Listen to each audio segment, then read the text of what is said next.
But we would like to thank, once again, Mission Foods for bringing this race to you, as well as Roof Systems of Dallas, Texas, Colburn Manufacturing, Yamaha Motorsports, Tommy Duma Fine Jeweler, Holeshot Powersports, First Impressions Racing, Motion Pro, the Shop of Daytona, India Motorcycles, Parts Unlimited, Kicker Audio, D.I.D Chains, Fredericktown Yamaha, Dunlop, and Spectro. And we do have riders taking the track. It's Braden Fanders, known as the super rookie from last year, who came out and turned heads at the Winter Throwdown. Let's see if he can do it again and send home Declan Bender, or is Declan going to come out, prove why he is deserving a ride, and put it to young Mr. Fanders. We got Fanders coming out to life in the fast lane, so see if he can put the fast lane into the next round. And Declan Bender, as he approaches the track, we'll see what his walkout music is. This is reminiscent of WWE with the walkout music, get the enthusiasm up, and we're ready to go racing, Colby. Absolutely, and whoever qualified for fastest out of these two riders is the one that gets the first gate pick for this first round, and whoever qualified the slower will get the gate pick for the second. The advantage for the third one goes to the fastest qualifier again. So definitely did have an advantage of being the fastest qualifier. Now, how does it play out from the start? Get ready to go. Let's keep an eye. And they are off. The 1v1 challenge for 2025 has started, and Fanders jumps out to the lead. But Declan Bender is going to try to put it back underneath him. Let's see if Fanders can keep this thing out front. And no sighting lap, so it is looking like they're going a little bit timid at first. Declan Bender's losing space right off the bat. Braden Fanders picking up where he left off last year. Yeah, Fanders really loves this Callahan circuit. He has it figured out, and it doesn't look like he's lost much between 365 days from last year. He's got the 83 out front and is controlling this first race of this three-race. Track looking racy, very racy coming in. You see Braden Fanders going really low through that spot where they've been shoveling dirt into the hole there. Little bit making the bike uneasy, but I do like what I'm seeing with them being able to move all around the racetrack as far as it comes through the middle and exiting the corner. And that's it. Fanders takes the first race of their three-race head-to-head. Now, if Fanders wins this second race, that's it. Two and done, and Declan will have to go home and figure some things out, and Fanders will move forward. So as they approach the line this time, Ryan will get them lined up, and Declan will have his choice of where he wants to go. And he's going to go to the bottom. His best chance right now is to beat Braden to the first turn, shut him down, and then block it to the win. And Braden Fanders ends up getting that whole shot. Again, I like how Declan went to the bottom to try to get that, but just too much wheel spin going into turn one. He's really going to have to make something happen. Hopefully, he's got it figured out a little bit from that first race to try to get some grip off the corner, but it just looks like Fanders is just slipping away ever so slightly. Well, Braden seems to be a little more aggressive coming to it. Declan now is just starting to loosen up a little bit. He looked pretty timid. I hate to use the word timid, but timid and a little reserved coming into it, and you can't do this in this. Three laps. 1 lap to go. Fanders is 3 turns away from advancing to the next one. If something's going to happen, Declan's going to have to make it happen now. Yeah, and I agree. And there is a little bit of room there where Fanders is kind of sliding up in the center of the corner where Declan, if he was closer, would be able to capitalize. But that's it. Braden Fanders will go on to the quarterfinals. Declan Bender parking at home.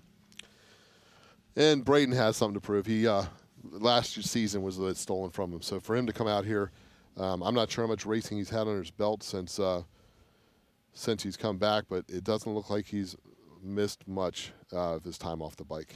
Yeah, their bikes looked pretty good, both of them. It's just really kind of like you said, you know, you don't want to use the word timid, but even right there, it just looks like Declan just didn't work his way into his speed fast enough. You can kind of see their bodies where Declan's just looking relaxed where Braden looks in the attack position, and he was able to capitalize and, you know, knock it out in 2 rounds. Yeah, so we've got one race done. Braden's moving on to the next round, and next up looks like it's going to be Jared Vanderkoy and Bronson Bauman. Jared's coming out to Lonely as the Night by Billy Squier. Throwing back to the mid-'80s. Let's see if he can bring some mid-'80s dirt track classic style. And this is way before his birth date, I believe, but classic for sure. Jared had the faster time. He will get his choice to line up. And then we'll see where the framer comes out and where Bronson is going to choose to go with that that Honda that he's lined up on. One advantage to pre-entering for this race is you do get to pick out your walkout song. Bronson Bauman did not pre-enter, so I have no idea what he's about to walk out to. Let's see what he's at the mercy of. I believe it may be nope, he's got something. Oh, we get it. It's getting him fired up. It takes two to make the thing go right. This could have worked out better for him. That could be. Could be. Rob Bass. All right. This is going to be fun. Two really good friends here. I'm excited to see how it works out. I'm glad the framer's out there. And let's hope not both of them don't get knocked down, because Bronson will have to kickstart that thing just like you saw there. Yeah, he's going to have to kick this through. Well, we actually might be going for a little bump start. It looked like he made a little technical difficulty with the Kickstarter there. Those framers are really hard to kickstart just because there's no room for the kicker to really go down. They're not built to have kickstarters. They're meant to have a starter put in the side of it. So right there we got the bump start, the old classic flat track bump start. Taking it back. Absolutely. Yeah. Classic music, classic frames, classic start style. And looks like his Kickstarter is actually is hung up. He's been trying to push it back in as he rolls around here. So hopefully that doesn't get in his way as he makes his way around here. This is going to be fun. Jared Vanderkoy lined up on the groove. This is the first time we've seen that tonight. Let's see how it pays out right here. Oh, yeah, Bronson grabbed a handful. That framer stepped out, and Jared takes an early lead in through turn 1 and 2. That groove worked out really well. When Jared let the clutch out there, he pretty much kept it straight, where everyone so far has kind of let the rear wheel slip up. Jared went into that first corner very good. Bronson with the whole wheelie on the whole shot and doesn't get the start he needs. We're going to have to see if he can go to work now. Well, Bronson's coming a little higher and trying to work down low. Now see if he can chase him down. He can get that thing a little lower, that framer. It looks like it's breaking loose a little bit. Jared is on a rail, not making much mistakes here, and not giving Bronson any opportunity to close the door. Bronson's riding that bike for everything it's worth, and he kind of backs out of it now a little bit. Man, that thing was working so good coming off of the corner, but Vanderkoy's bike just has so much grip, and that is it. Jared Vanderkoy takes race 1. Let's see what Bronson Bauman can adjust going into race 2 here. Yeah, breaking traction right off the line didn't do himself any favors, and Jared being on that where the rubber was hooked up and just rocketed to the first turn first. Yeah, an excellent start there, and something that everyone's going to be watching, the racers coming up. And just the clutch release there allowed him to just perfectly go smooth. And Bronson Bauman getting the pick here, and he does exactly what he should do, go up to where Jared Vanderkoy started on the groove, but Jared's going even higher on the groove. Bronson does have the inside line here, so we'll see how that pays out. Here we go, round 2. Once again, Bronson spun a bit off the line, and Jared kept that KTM straight and narrow in through the first turn. Now, Bronson's going to have to get aggressive, but aggressive here could cost time instead of make it. A better start there, but that framer, the way it's riding right now, it's turning so well, but he's being hung out while he's doing it, and Vanderkoy's bike's just getting so much grip, staying in line, and Bronson's riding the heck out of that thing. It's fun to watch, but unfortunately it's just not getting the ticket, but Vanderkoy makes a big mistake out of 4 there, allows Bronson to make up a little bit of room. Bronson looks like he's having a good time. It's not going to result in where he wants to be to move forward, but come and bring that framer in, turn that front end down, it looks like a blast. Absolutely. So if anything, he can walk off the track knowing he got this far, and Jared Vanderkoy advances to the round of 16. That is so cool to watch, seeing how his front end, so he tucks his front end under like that to try to scrub off speed. It's a beautiful. When they slow it down, see their body position, what they're doing with the motorcycle to make these things turn. You don't see it at full speed a lot of times, but it is the beauty of flat track racing. And right there was the difference, just seeing Vanderkoy's bike perfectly in line like that, whereas Bronson's was hung out a little bit, and he's just losing a little bit of grip coming off that corner and sliding. And right here's a perfect shot of him dropping that front end below. That's such a neat, what a cool show we just got to watch there from Bronson. It wasn't the result he wanted, like you'd said, but definitely fun. Yeah, you watch Jared Vanderkoy. It was nothing fancy, nothing extravagant. He just went to work and got the job done. Bronson worked a lot harder, but here we go. And oh, they went with Barbie. Oh, Trent Lowe's getting Barbie, which may be better than Barney, but yeah. Yeah, and if you don't get to pick, you at least got to soak it up like Bronson did there and kind of let it vibe you up. That's it. They did take note of what just happened in the last race, and Trent Lowe goes up to the groove. This may be one of the last times we see Trent on a single. He's going to move up to that Honda Transalp motor framed twin as they go into AFT this year. So Trent definitely is going to want to make his mark one more time in this 1v1 tonight. And here we come with Justin Jones. Justin Jones, friend of mine growing up, great short track rider, going right next to Trent Lowe. Man, it seems like everyone's going to go to the groove tonight. It just has a lot of grip, whereas last year it wasn't quite what everyone was doing. No, and look how close they are, too. Yeah, elbow to elbow. The groove's only maybe, 6 foot wide, and these bikes are probably 3 foot wide. So it's tight. They could, sometime tonight, one of these guys could get tangled up, but here we go for the first race of the preliminary round, Justin Jones versus Trent Lowe, and Justin Jones grabs the whole shot going into turn 1. And he just thunderstruck Trent right off the get-go. He's going to jump out front of the Yamaha, but he got loose, and here comes Trent. Trent's not afraid to put it on the inside. Can Justin put it back together, get back by him? Yeah, Justin makes a big mistake there coming out of 2. The bike hooks up. It's doing it again out of 4. It's just getting so much grip and wheeling him up, and Trent is able to capitalize on that, and Justin's going to kick himself unless he's able to figure out something on these last 2 laps. Well, if anything, right now, he's going to need to figure out the track because it's not working from the way it is. So if he can do anything this last lap and a half, he's not going to win this race. But he may have to learn something, and then as they line up the second time, put it to use. The bike's fighting him really badly, and unfortunately, in a race situation like this, he can't go back to the pits and fix it. He has to adjust his riding style, and hopefully he's able to figure something out going into round 2, because if he gets the whole shot again, that's great, but the bike's just not working for him. Just like this, he's going to grab a handful of gas here coming off of turn 2, and it just grabs the front end up, and you can't do anything. You have to roll out of it, and that allows Trent just the sniff he needs to get in there going into turn 3, and that's it. Yeah, once that can break your confidence a little bit, and it's gonna be challenging for Justin to line up for this second race, because if he can't get it done this one, it's done for the night. So Justin's gonna go up a little higher on this where the rubber is.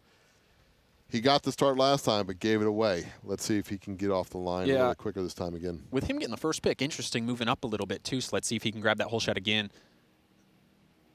And he will grab that whole shot again. Let's see if he can make a mental adjustment here to his riding style. He really could honestly slow down a little bit and just block Trent Lowe behind him and make it happen that way, because his bike is not working how he wants it to right now. It's been a while since he's been on the track. Yeah, key right now is for him not to override the bike. If he overrides it, thing's going to step out. And all he has to do is leave the slightest bit of door open for Trent. Trent will not be afraid to put that Turner Honda up underneath him. No, very aggressive, what we saw from him and Dalton last year, and it looks like Justin is doing what he can do the best, and that's just blocking right now. His bike's not working how he wants to, but if he's able to slow down and make Trent, and he makes a little bit of a mistake there, but nothing for Trent to capitalize on. It's tough, though. You know you need to calm yourself down. You know you can't push it. As laps go on, it's hard as a racer not to try to push that just a little bit more. Justin managed that race phenomenally. We're going to race 3 of this bracket in the preliminary rounds, and next one up. What he's got going for him, 2 hole shots. So it's time for him to get this 3rd hole shot. It'll be interesting to see where Trent lines up here. I would personally go to the lower spot on the groove just to try to get a little defensive, and you can run it off in there because Justin's hole shotted both. And in that last race, Justin may be a little bit slower, but he was able to block him. So here we go for round 3. Elbows bumping. They're tight, and Trent tried to lean in on him, but that wasn't happening. Now he needs to cut back underneath. That's one guy you're not going to move, leaning in on. He's an aggressive rider, and his stature's a little bit bigger than Trent Lowe. So he's able to grab that whole shot, and he's going to do exactly what he has did in the last race and just try the best he can to get through this round and make it back for adjustments. Well, this 3rd race of a 3-race series, this is where the aggression comes out. And you can see Trent is not letting him up. He's going to try to force a mistake. If the door gets open, he's going to go on the inside. Here comes a wheel. Can he get in there underneath in turn 1? 1 lap to go, and if it's going to happen, I think it would be right here because Justin Jones, he's made a mistake both times, and there is it for Justin Jones. He makes a little mistake there in the hole going into turn 1, and that unfortunately is going to be it for his night. Trent Lowe is able to go through to the next round. And that was an example of Trent just being comfortable with that motorcycle. He's had multiple years on that Honda. I think Justin switching brands, it just a little unsettling for him. When it started getting a little out of shape, he couldn't react to make it come back where he needed to. And Trent saw the opening, and he didn't want to go home. I saw it the lap before. Justin, just something's going on right there where he's making a little bit of space up there. That lap was a little bit more dramatic, and Trent might have seen it the lap before, and he capitalized it. Unfortunately, Justin Jones going home. Trent Lau to the next round, making it to the quarterfinals. Looks like we have Dallas Daniels coming up next. With throwing back to the walkout music should be playing here in a moment. Jerk it out. See if he can jerk it out to a win here. Advance. This is the last preliminary round between Dallas Daniels and Damon Ream. Could you imagine lining up to the guy that just got second to Jared Neese? Yeah, there's a little intimidation factor there. Not just that solid equipment. Look at that YZ that I'm not sure if he could fit another hole in that airbox cover, but it's getting there to the 450 power plant. And ACDC. Damon Ream team.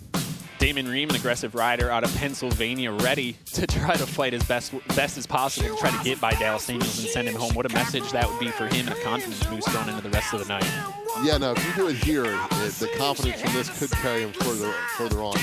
Man, handlebars almost underneath each other. Yeah, there's that whole track there, but these guys are stacked on top of each other, and look them leaning in. They're trying to set a tone before the light even turns green. Elbows touching, and here we go for round one of the last preliminary round. Dallas Daniels leaning in a little bit on Damon Ream. He runs it in there, no room. Yeah, Dallas did not want to give Damon a wheel. And, you got to wonder how much of that is in Damon's head lined up next to Dallas, knowing Dallas's success.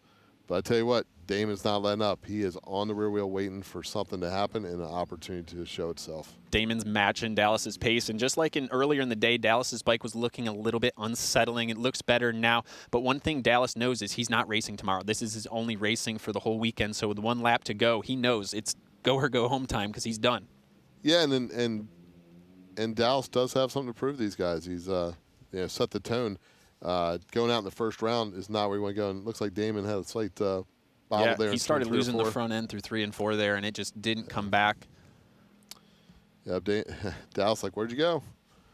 Oh, man, elbows on top of each other. Yeah. Yeah, this will be good. Damon Ream will have the selection for this next round to make the first pick of where he wants to be. If you notice that, I'm not sure how much that loose dirt came on the track. Where Dallas shut him down so quickly, Damon's foot peg hooked that inner pile of dirt and knocks some of that dirt into the race line. So as we watch them come in, you'll see there's a little bit of dirt been notched out. We'll see if that loosens things up. But Damon's down low. Once again, let's see which elbow wins this time coming off the line. Damon Ream goes for it up the inside, but there's no room, and Damon Ream goes down, and unfortunately that is it. The rules are once you go down, the race is over. Hey, that's a show, though. And just like you said, that loose dirt coming in. And he just knocked more on it. So the next group up, the next 2 riders up, which we're actually going into our group of 16, and I believe we're going to see Briar Bauman. But now there's a batch of loose dirt up there. We're going to probably come out and blow some of that off. You got to give him effort for trying. I mean, there was nothing there. He was on the inner berm. But for him to stick it up the inside of the second-place runner-up in the Grand National Championship, wow. But, man. And I think Damon knew that if he didn't lead coming out of turn 2, it was going to be hard to get it from that point. So. And that's action. That's the action we're getting here at the Winter Throwdown. It's a 1v1. 1v1. You'd say you do it or you don't. You win or you lose. Pretty much. And losing just sends you home, makes you watch. So.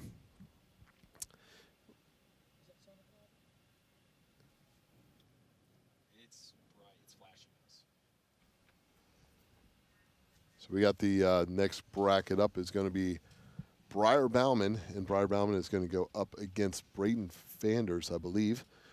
So this starts our quarterfinal rounds. This is the top 12 now at this point. 16 riders, 8 brackets as they go through, and we're looking at the track here where Damon knocks some of the dirt on. We got our 6th place qualifier, our promoter. He's wearing a lot of hats, getting the track cleaned up. Man, Damon, that was. Yeah, he went for it. That's for sure. He went for it. There wasn't much room, and it ran out of space. But gotta love it. Gotta love it's what it's about. If they, like I said last year, this isn't Dancing with the Stars. This is American flat track, and there's some racing going on. And the best part too, nobody got hurt. Now they're probably back in the pits laughing about it, those two. Yeah, I'm not sure if Damon's laughing as much as Dallas is, but Dallas gets to enjoy a little bit more racing for this evening. But, you know, as a racer, we're not always going to win, but if you gave it your all when you go out there, you can hold your head high. And Damon wasn't going to go down without a fight, and just in that case, it didn't work out for him. Yeah. And this is a pretty wild dynamic here. And the track is shaping up, like I said, it's making it more racy tonight because mistakes are happening. That hole going into one in this loose dirt is causing riders to try to be more technical, but it's tough. And you can see right there when we walked across, you can see how soft it is right in that one spot. If you watch, you can see it kind of sink in. Yeah, and at this point, they're not trying to fill it back in. That's just not working. The composition of the dirt right there is not allowing it to pack in, and it's too late at this point. So now they're just kind of sweeping it out, and it's just going to be a hole. Yeah, and Cory Texter with his crew there, Ryan and Dylan, hardest working kids in the paddock. Those two put it to work, and we're getting ready to get the next. We're about to make our way downtown. That's it. Our defending champion of the Winter Throwdown 1v1 from the past season, Briar Bauman, national number 3, one of the most fun riders to watch. In his time on a single, when he was a lot younger, when he was 16 on a single, he was definitely I love his style. It's poetry. And last year was Backstreet Boys. This year he's got quite the selection. He puts his mark on his racing on the track, not with his song choice. Well, just like his brother Bronson, they're able to have fun with it. That's it. You need to. If it's not fun, it's not worth doing. Here it comes. Life in the fast lane. The super rookie. He's not the super rookie, but he'll have a shot at a rookie season this year because last year, really, I'll wipe that one off. It's not counting. You got nothing to lose here either. No. This is Braden Fanders going up against a Grand National champion. Yep, and another rider out of Pennsylvania, although Briar's home base California. He's a transplant to Pennsylvania, so the 717 Pennsylvania area code challenge here. And Braden Fanders getting the hole shot from not on the groove. This is the first time we've seen that so far. Briar getting really aggressive up the inside, but not able to make anything happen. He showed Braden that wheel, and Braden was not stunned by it. This is going to be interesting. If Braden can hold this line to make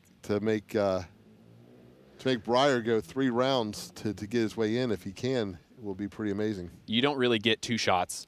Braden showed a little bit of sunlight there to Briar, and he wasn't able to fully take advantage of it. He got really tight, but Braden learned from that. He's not going to open up that door. There is a little bit of room there, but Briar's just a little too far back. He had a little mistake going into 3 the last lap. He's right there. He's watching what Braden's doing, and that thing's getting a little sideways on him. Briar. Frustrated, but he's going to have to go back to work for the second round. Yeah, it's a testament to this 1v1 challenge that fast time doesn't translate over to the win. Man, it was aggressive move up the inside, but Braden did not.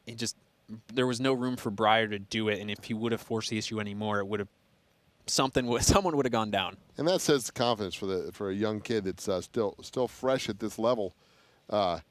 When Briar put it in there, he didn't react and let the door open.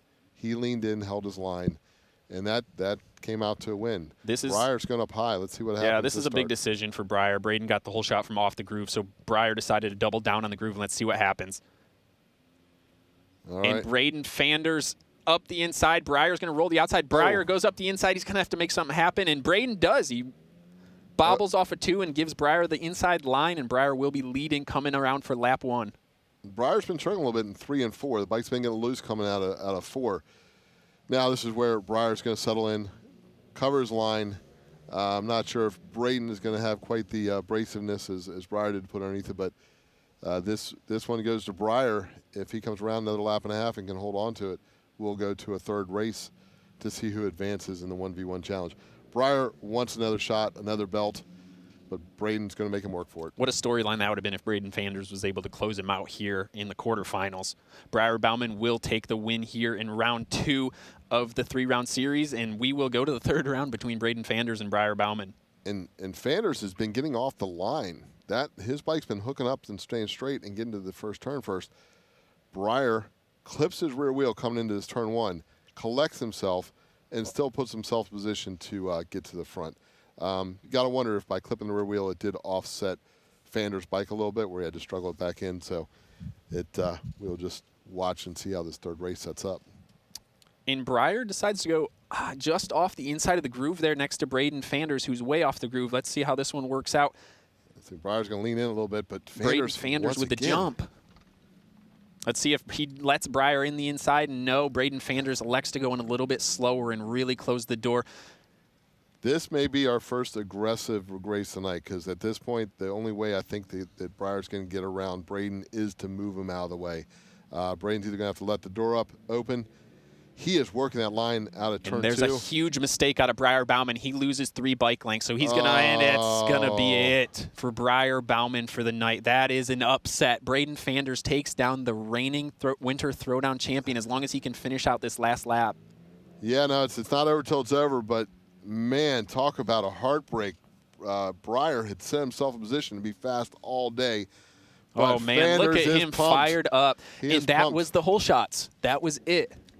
And, you know, you got to wonder if having that preliminary round to go out there to have the track time, he figured some things out where Breyer was struggling, but the bike was breaking loose on him. Fanders had been around this track a number of times already. You got to give Fanders so much applause for the hindsight he had to not make that mistake going into 1 and go in too fast and give Breyer the opportunity to stuff it up the inside, because Breyer was ready. But Braden went in there just a titch slower, and he held the bottom line, so there was no room, and Breyer would have had to do something super aggressive. Congratulations to Braden Fanders. Braden, that shows mental toughness. That's mental toughness right there. Here we go, Cody Kopp, freshly retired from flat track and going road racing, but he's not done doing it here at Callahan, number 1. He has still something to prove, and you know what? He wanted to have the belt. Looked like Chase Sadoff, who was a former 1v1 winner, the first one out, is going up against Cody. And now we've got guys starting off the groove and on the groove. Both of them have gotten whole shots, so the riders have no idea what to do at this point. It's kind of a preface of like, do you normally like starting on the groove, or do you like starting on a lighter brown version of it? And the setup. The bike setup is going to play. If those things set up properly and they can keep it straight, it will be to their advantage. Getting a little funky here as Sadoff comes out on the track. Number 88, fresh with the Rick Ware Racing. 2025 CRF 450. This will be a good one. These two guys battled all year long for the AFT Singles Championship. Let's see what goes down here in round 1. And Chase Sadoff and Cody Kopp is down towards the Damon Ream area, and he's able to move Sadoff out of the way. Well, Chase is definitely going to want to prove a point here. Cody Kopp is leaving the racing, and I'd like to think that Chase wants to show Cody that he has one more shot to beat him. But right now, Cody's on rails. Chase Sadoff elects to kind of back out of this race a little bit, but still, you got to be able to keep locked in to try to figure out the lines for the next race, because you haven't been on the track in a couple hours. And Cody Kopp, one thing I saw on lap 1 is his bike did that same thing that Justin Jones and Breyer's bike did, where it wheelied off of turn 2 there, and that's just a huge mistake, because then you got to roll out of the gas. So he's going to hopefully be able to figure out something here going into this second round to make sure that doesn't happen again. Well, there he goes. Cody Kopp takes the first race in this 3-race round. You know, Chase had a good jump off the line, but Cody just stuck that lower line, rode in. Chase started to tuck the front end a little bit, had to correct some, came off the bike. Yeah, he got loose there. You see his right leg come off. Whenever that happens, the bike's kind of sliding out from underneath you. It's never a comfortable position, and unfortunately, that was it for that race. And right there's what I was talking about with Cody's wheel lifting up. That's something that he's going to have to try to avoid in this next one in case Chase Sadoff's right on his back wheel. It's more of the same, elbow to elbow. Let's see which can come off the line quicker this time. Cody, looks like Chase came off a little bit quicker, but Cody put the bike in the position. Now it's going to be Chase's job to get to the front. The thing with Cody Kopp is once you give him that opportunity, he is such a smooth rider. His finesse on the motorcycle is textbook. And I tell you what, it looks like Cody Kopp has got a good handle on this Callahan track tonight. They're all tough rounds, but this is a pretty tough round going Cody Kopp and Chase Sadoff, two of the best singles riders in the country this year.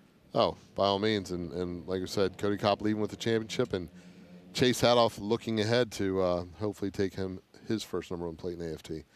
Right now, tonight, it's the number 1. Cody looks over his shoulder, looks back, and he'll be moving forward.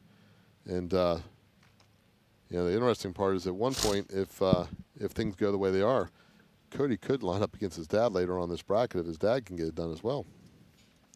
One thing Chase Sadoff can at least take out of here is he's on that new Honda, the 2025, so he's got, you know, starting to work a notebook. So at least he's got some more laps and some notes moving forward. So a big task to come out here on a bike that he's probably not had too many laps on and go up against the reigning 3-time AFT singles champion. It's interesting. You're talking about the new chassis, and it's a Honda, but the changes they made must be pretty monumental. If you follow Supercross at all last week, the Lawrence brothers came out who'd been dominating, and they're struggling with the chassis on the motocross side. So it'll be interesting to see if that new 2025 chassis will adapt for the dirt track side under Chase Sadoff. And here we have our 5th place qualifier for the night, Billy Ross, lining up on the KTM 450. He's deciding to go right in the middle of the groove, it looks like. He's trying to get no other spots available on the groove for the other rider, and that is going to be our 12th place qualifier, Tyler Raggio, coming out now. And Raggio is a young rider, but he's going on his 3rd season, I believe, at the pro level. His dad, Sean, is an accomplished racer himself doing the hooligan racing, and we'll see him racing tomorrow. But Tyler on the 55 is coming out, bringing a little swagger with him. And Tyler Raggio on a 2025 KTM, brand new bike. And he elects to go just above Billy. Maybe a little bit of groove there, but not really, just light brown dirt. They've got a whole perfect good racetrack there, but these guys like to be on top of one another, elbow to elbow, and part of that has to be mental side. They're bumping. Oh, and Tyler Raggio kind of loses balance there, but he's still able to get a good start, but Billy Ross is going to grab the whole shot here in round 1. Raggio is going to settle in behind, see what Billy's doing. Billy's a little bit taller rider. He can get that leg out, kind of block the line a little bit. Here comes Raggio on the underside, getting aggressive. Said, I'm coming through. May have messed up the start, but I'm not going home after this one. Yeah, Billy's chassis bounded up, there in a little bit of turn 3 and 4, and that gave Raggio what he needed to be able to get by him, but he's immediately back on his wheel, and both of these guys are really aggressive up the inside. Wow, right on the inner berm, and he moves him out of the way. Yeah, Billy said, give me, show me some of yours. I'll return the favor. And that's going to be a lot going into round 2, because Tyler Raggio is a chippy rider as well, and they're both chippy riders here. Wow, that was a good pass going into there. It had to be done. It was like a motocross pass reverse, because normally you ride the berm on the outside. He took it on the inside of his bike. He took it in. He hooked up, got that foot in. Watch his foot as he touched this inner part. Gets it up over that dirt. The rider's skill there for him to not go down when his tire's on that loose pile of dirt. And he lifted his foot up, put his foot just on the inside of it. And Tyler Raggio had the sense to lift his foot up as well. I think he sensed him coming now. Let's see how aggressive. See if Raggio shuts him down right off the start here. Oh, Billy with the initial jump. Raggio's going to have to get aggressive, but he's got to have a little bit of fire in him from what just happened with Billy.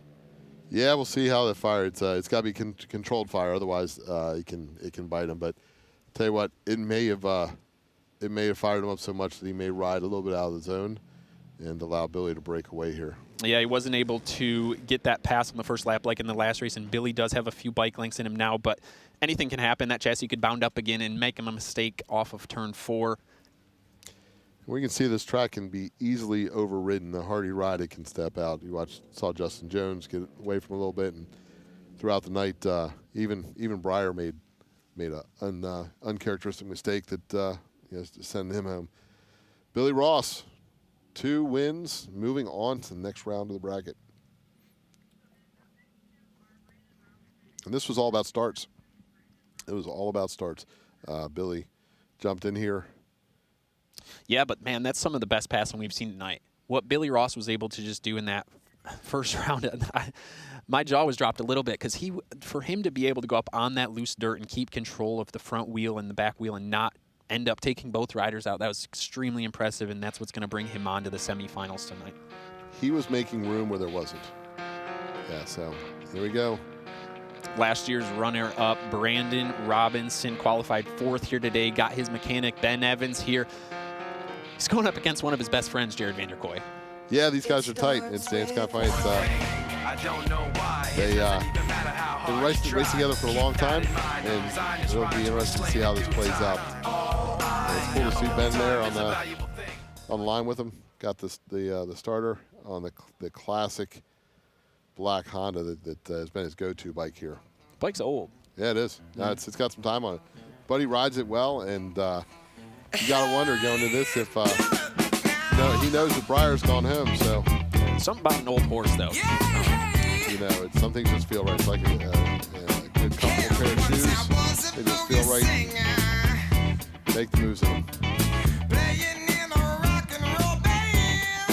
Jared Vanderkoy eyeing up the lower dirt, maybe getting a little feel of how much grip. You can kind of slide your boot across it and just see if it does have some moisture in it. Well, that baby blue answer gear, it's going to be easy to pick them out. I guess it's time for them to really shut the brains off of the friendship, and it's time to try to make a paycheck. Yeah, at the time that Evans fires that bike up, these guys aren't friends anymore. They're competitors, and one goes on, one goes home. Here we go for round one of Vanderkoy versus Robinson. Vanderkoy tries to stick it up the inside of Robinson, and they are still rubbing throughout turns 1 and 2, and Brandon Robinson will take the lead going into turn 3. Jared put in there, Brandon leaned in. Jared put in there a little bit more, Brandon leaned in. His stature definitely played to his advantage. The long legs and having that balance was able to keep that door shut. Yeah, and Brandon's riding really defensive into turn 1 there. He's going as low as he can. He's going right through those bumps, and that's not allowing Jared to get the shot, but that does make the center of his corner a little bit higher. So if Vanderkoy can get a good run in, maybe he's able to sneak a wheel in right here. Yeah, Jared keeps knocking on the door, but Brandon's not answering. He's just going to keep doing what he's doing. See if Jared can make a run down at turn 4. Checker flag goes out.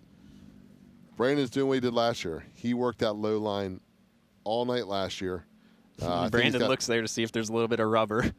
Yeah. Now, if you watch this here, I think he made 3 different contacts here. One right here, and then he gets another bump here, and then one more as they exit out. Little nudge. Yeah, there's some Dunlop on the left-hand side of that Honda. That's some skilled racing right there, though, between those guys, the trust they have and the skills that they have to not end up knocking each other down. Yeah, that's the beauty of racing with someone for that long. You know who you're racing against. You can have that confidence that you can race hard and still stay upright. And Vanderkoy ends up taking the whole shot, and this one is cool to see their eyes so focused on that green light. Vanderkoy doing what he has to do to stay alive to go to round 3 here. Let's see if Brandon Robinson is able to answer. But last round, their bikes looked so even, so let's see if Brandon's able to get something going here. Yeah, Brandon's going to try to put underneath it, see if he'll give a little bump back, but there's no room. That shows Vanderkoy's experience there, because a lot of riders would have ended up moving up and allowing Robinson through. But Robinson getting such good runs into the corner, carrying so much speed into there with 1 lap to go. He's too far back to try to capitalize on anything there into turn 1, and he elects to back out of it. This one will probably go to Jared Vanderkoy, and we are going to round 3. Yeah, Brandon's conceded on this one, but if you watch Jared, he is so planted in the corners. He's not overworking the bike. He has put together a good circuit around this Callahan Speedway. Yeah, Brandon had so much entry speed there, but just Vanderkoy had his foot on the berm. There's nowhere to go, and just Vanderkoy so much confidence to keep the bike down. And it was a good thing his bike didn't bound up too much there and move him up the track, because Brandon would have slipped under. But, man, that was an impressive run into the corner, and Vanderkoy was able to hold on. And here we are for round 3. As we watch this last one, you watch Vanderkoy's rear end coming out of the corners. It is staying straight and in line. They touch going into 1 there. They know how important this first corner is. And Jared Vanderkoy moves Brandon Robinson over a little. Robinson takes a look at him, and, man, they're rubbing the whole way into 3. There is no love lost between these friends. That was contact from turn 1 to all the way down to turn 3. That was they could have been Velcroed together. But watch this here. I think we're going to see some new people heading to the 1v1 final. Both Breyer, Bauman knocked out earlier, and Brandon Robinson fighting for everything he can here with 1 lap left. He's got to really make something happen and hope for a big mistake out of Vanderkoy. Yeah, it's going to be full send or no send. He's close, but no cigar on this one. I think Jared's just so flawless right now that so much composure out of 100%. Vanderkoy on that first lap to make 100%. That happen. Yeah. This is earlier in the conversation, Brandon said he didn't want to be bridesmaid 3 years in a row, I think he would almost be I've got a feeling happy with being a bridesmaid at this point. I've got a feeling if Robinson and Vanderkoy weren't such good friends, then that could have been a little bit of a different feeling on that back straightaway. I don't know. You look at that contact there, the good friends can respect their the efforts. Man, but, impressive out of Vanderkoy. He's got some seriousness going into tonight. He wants this. Well, and look at the talent of Brandon. He got stuffed. Stood him up. He held that bike down that line. It did some push him up. He almost shut the door back down on Jared, but Jared had the proper line going in turn 3. Here goes Dan Bromley on the framer, rolling that Suzuki out with the gold flake. KTM engine. KTM. He's got a Suzuki 450 DTX bike. This one actually a fuel-injected bike with an electric starter, so he won't have to do any kind of kick-starting or bump-starting like Bronson Bauman. There you go. Those bikes are so beautiful. It's a piece of work. Yeah, absolutely. I love it. Yeah. And let's see if his bike's able to complement this track a little bit more than Bronson Bauman's was. He ended up struggling a little bit with that thing. It just wasn't working quite as good as the DTX bike. And we've got Trent Lowe defeated Justin Jones in that first round to make it here to the and still working the Barbie walkout song. I have a feeling the way that Trent's riding that we may be hearing Barbie more than we want to this evening. So it sticks with you. It does stick with you. It's going to stick with me all probably for most of the night and weekend. Trent really eyeing up where he wants to go. He just knows how important this start is. And Bromley's an aggressive rider. Bromley is, and he's a short track specialist coming off and he works in tight quarters. He just came off of sweeping the Timonium concrete indoors a few weeks ago. So there's a good visualization of the differences in height between the framer and the 450 DTX motocross style bike. They're not going to be bumping elbows because Dan's underneath him, and Dan's a couple inches taller than Trent. So Dan Bromley getting a little bit feisty there on the start. Kind of sending a message that's not going to make Trent Lowe very happy, and he's able to get a few bike links off of that trick. Channel a little Jason Anderson in there. Just the one way to shut you down is that right off the gate. So Dan puts the framer out front. Trent had nowhere to go. Dan better get running, though, because if Trent catches up to him, he's not going to be thrilled about what just happened on that start, and Trent is getting close to the back wheel. Yeah, if Dan opens that door up a little bit, Trent is coming under. Oh, he spins up a little bit, going for it there. He knows what he can do, though. If Dan opens that door a little bit, Trent can get underneath him. Yeah, here it comes, coming into turn 3, and Trent's got they both go into pilot. See who can stop it. They're both off the track. Trent Lowe is not able to get it turned back under. Dan Bromley celebrating there.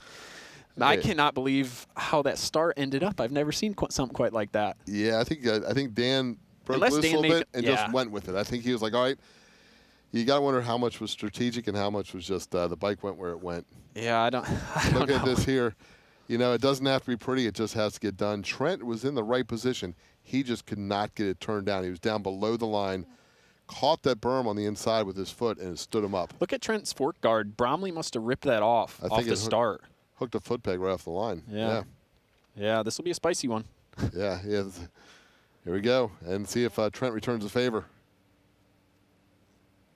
Trent Lowe is able to grab the whole shot here in round 2. He's going to see if he can run away with this thing. He had the pace in the last round and obviously not thrilled with how that happened on the start. No, we'll see with having a clear track. Trent looks a little bit faster than Dan, but was challenged with having to work his way around Dan the first race.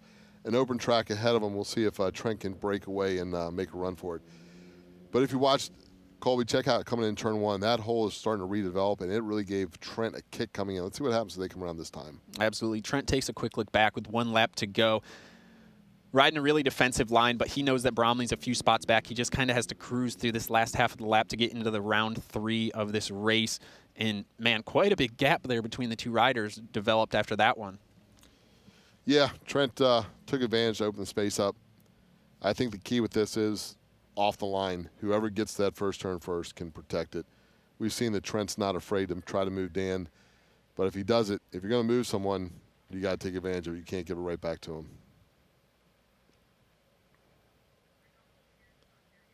Yeah, and that same thing where the front wheel comes up. You just get too much grip all of a sudden, and the front wheel comes up, and then you got to roll out of it.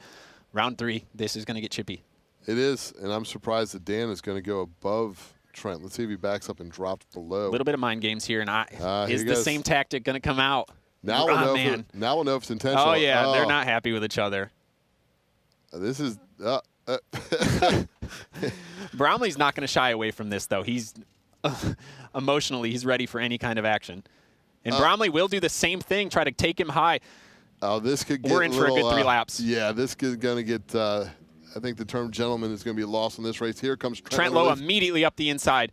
Does not wait, but both of them end up off the track. Bromley farther off the track, and he almost goes down. Trent is, you kind of made your bed there. You got to lie in it. Bromley started off the first round doing that little trick, and Trent wasn't putting up with it. And Trent's an aggressive rider off the bat, and that's just, unfortunately, how Bromley started it was how Trent finished it.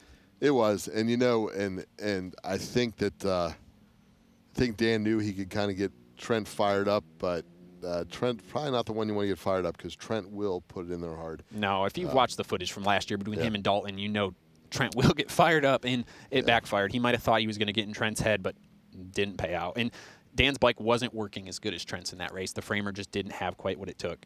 Yeah, and the interesting part about this, if we look at our qualifiers, the top qualifiers are not making their way through. Those fans are just eating it up in the stands there, and here we go. Coming into 3. At home, fans' choice. It's only going to get better as we go on. Trent Lowe, I think we may see more of this as we go through the night. Ran his foot over. Trent knew he wasn't making that corner, but as long as he could get Dan off the track longer. It didn't matter if he made the corner as long as Dan didn't make the corner as well. Yeah. So look at the edge. He's riding up top. Actually, got to give Trent credit for not throwing away up there because it's loose, and he is up on those bars and takes a look back. I think Cory's going to have to start paying Trent Lowe show-up money. Because he's bringing the action for 2 years in a row now. Yeah. So now we got another group coming up. It looks like the number 74. This is the guy that's going to owe some show-up money right here. We've got the promoter, the bear himself, Cory Texter, coming out. He earned flow ride at my house from Trent Lowe with the fastest qualifying time out of the two of them, qualifying in 6th place tonight. Can you imagine those two line up and they have to do face-off in the songs? I don't think I want to race against Trent after what I just saw there. No. Let's see if and this guy, the best starter that I ever had to race against here, Holeshots, and I felt like I was a pretty good starter in my career. Cory was always able to get the edge on me majority of the time. Not to bring it up, but I watched the Meadowlands back a couple weeks ago, and his whole shot in that main, he came out of turn 2. Oh. It was insane. I don't know how you guys felt about it, but it was. Well, I came back by. You came back by. I know you did. You got it done. But then we shut off. The bike didn't quite make it to the end. But yeah, this is going to be a tall task for Jared Lowe to have to get this start. Little Morgan Wallen coming out on the track, number 63, Jared Lowe. Well, Lowe boys. You think he's got the chippiness that his brother just had? We'll see. We'll see. I've never known Jared quite to be that aggressive. But man, handlebar to handlebar, elbow to elbow. Let's see what he does. Is he going to get spicy against the promoter? Well, I tell you what, leathers against motor gear. It's a Jared Meese move. Yep, it is. It is. Cory Texter able to grab that hole shot like we alluded to. But getting extremely loose there through 1 and 2, almost giving Jared Lowe a space to make it happen, but he's not able to capitalize, and that could be a costly error. You know, watching Cory with that leg, back growing up, I used to watch Georgie Price Sr. Run like Frederick and that, and he get that leg up there and let that leg kind of paddle along. A little bit of ballast. Yeah, gets that balance point, and Cory uses that inner leg. Cory is leaving a lot of room open through 1 and 2 for Jared to do something, but he's just too far back right now. He is. You can just see that his bike's just spinning up, and he is getting really sideways. He's got that leg stuck out there, but Jared just doesn't have the grip himself to claw his way back up to Cory. Yeah, and Cory's riding a smart race down the low, not getting a whole lot. And there's a classic Cory Texter right leg off for the checkered flag. Right leg swag. So we got one of the books. Oh, I'm still fired up from that Trent Lowe Dan Bromley race. I'm excited to see who Trent goes up against next because I think Trent is fired up for the night, and Bromley lit the fire that the rest of the paddock is going to have to. We should have had Jenny Lewis back in the pits getting the action after that. Yeah. Dan can't be too fired up. He started, and it just didn't pan out. No. So. Well, here we go for round 2. Let's see if Cory Texter's able to do it again, or Jared Lowe with the lower spot able to run it in on him into turn 1. And the whole shot's going to be a big part of it. Cory gets a good shot, and low wheelie. He's opened the door a little bit. Awful start from Cory, but he's able to somehow make it work. He wheelied, had both legs off, but he comes out of turn 2 leading it. Jared Lowe, again, didn't capitalize on a mistake from Cory Texter on the first lap. Man, you know, talking about insult to injury, you've got all these current racers doing what they're doing. Cory's coming off the couch, putting on a race, a lot of stress, and he's showing the way around Callahan. Yeah, a lot of people are going to hear about this for a long time if he can make it all the way through to the final. Ian, Cory Texter has not put his foot on that left foot peg in 2 laps. It is no, it didn't even touch. He hasn't touched the foot peg since the race. Even on the whole shot, he didn't touch it. He's got 2 pegs, but he's not going to use them. Oh, and this is going to be it for Cory Texter on to the next round. It's wow. Yeah. Didn't even need practice, just qualifying. That's it. Look. The throttle and clutch control and the leg control to make that happen. Wow. Yeah, he used every part of his body and made it work. It's pretty phenomenal, but it just shows talent. It shows dedication. It just the skills and like the confidence he had in his head before he even went out for the line. He knew he was going to whole shot Jared. At least he told himself that, and he was able to will it into existence. By all means. And we've got his protege, number 65, coming on the track now with Evan Renshaw on the First Impressions Husqvarna. And it'll be exciting to see how he does on this bike. This is the first time that he's been on the First Impressions Husqvarna on a platform like Fans Choice where fans are able to watch. Yeah, and then he's going up against a spicy competitor and Dalton Gauthier with some success here in the past as well. Here comes Dalton. I think he's just showing up for them tonight as well. I'm sure we'll make it back. Dominator here, and it's that heat race last year between Trent Lau and Dalton Gauthier. Those 2 guys are the normal suspects. Yeah, you can imagine those 2 line back up together. But we'll see what Evan can do on this new ride with the First Impressions. Whole world to see him here on First Fans Choice. Dalton gets the advantage, but Evan's going to try to tuck back underneath him, give him a little bump. No room. Dalton closed the door. Yeah, Evan gave it everything he could up that inside, but Dalton just kept it tight enough where Evan didn't have the chance to capitalize on the pass. Evan's got such a smooth style, but so much bike control coming in there. But Dalton, similar. His style is really unique as well. And Dalton makes a little bit of a mistake there wheeling down the backstretch. Evan just can't quite capitalize, and he ends up sliding too much and loses 2 bike lengths. And Dalton took a look over his shoulder. That may not have been the best thing. It just let Evan know that Dalton may be a little concerned. He's got one more shot coming down this back straight. Can he tuck it under turn 3? Not going to happen this time, but I think Dalton knows he's going to have his work cut out for him. Yeah, Evan's going to have to get that whole shot because their paces, maybe Evan's pace is a little bit quicker. Maybe Dalton was riding defensively, but very close. And this is one of those races, whoever gets the lead coming out of turn 2 is most likely going to have control of the race throughout. Just because these guys have that style where they're so in control of their bike to be able to keep it right there on that inner berm and not allow for the other rider to stick a wheel in. Yeah, look how tight Evan was in that first time around, and stands him up there, tried again, just couldn't make it happen. Yeah, little bit of a mistake. Actually, both of them ended up wheeling. If Evan could have got through turns 2 there better, he probably could have got something going on in here to 3. Yeah, so we line back up. Looks like Evan's going to go back on the. Evan thinking about it. Oh, he's going to go low. See if he can edge him out. If he can get a wheel on him. Yeah, I think it's a smart move on his part. Here we go for round 2. This is it for Evan Renshaw. He's able to grab. Oh, they're leaning on each other, and he will grab the whole shot coming in. This is Evan has to get this win to go on to round 3. See if the open track. See if Evan can take advantage and get a rolling gap here. He did look a little bit smoother than Dalton so far today. So if he can get a little fresh air and move forward, Dalton may not have the room to make the pass. Yeah, Dalton ends up making 2 mistakes there out of 2, getting 2 sideways. But I do think at this point it's more of the leader is kind of being defensive because it seems like both of them, when they're in second place, they have more pace than the other rider. They do. Here comes Dalton trying to put up the inside. He's got one more shot to throw it underneath. Looks like Evan's going to close the door, but he has to get the drive out of turn 4. And it's going to be tight coming up here. Dalton tries to give it a run, and Evan will come up victorious. So we're going to go to round 3. And, I mean, they were kind of bumping before the first round, so let's see what happens here on the start of this third one because I think these guys are just so close in speed right now where it's going to come down to the start. These 2 are dead even. I mean, I think this is probably the most even match. Well, they are. So far. Yeah, I mean, they're 7th and 10th in qualifying. So their times are probably maybe a couple hundredths apart. Yeah. Yeah, Evan being back on that steel frame, his just suits his style. Yeah. Last year he seemed to overwork a little bit. He just looks at home on this chassis. And I just think the realization of knowing how much more work you have to put in to be a competitive guy in this series. Yeah, wake-up call. It's always a good thing. They do line up quite a bit away from each other. This is the first time out of this. Let's see what happens here. Evan Renshaw is able to get the initial jump, but Dalton Gautier shuts the door completely on him. That could be all it takes. I'm not sure if Dalton can put himself, or if Evan can put himself to get back underneath Dalton.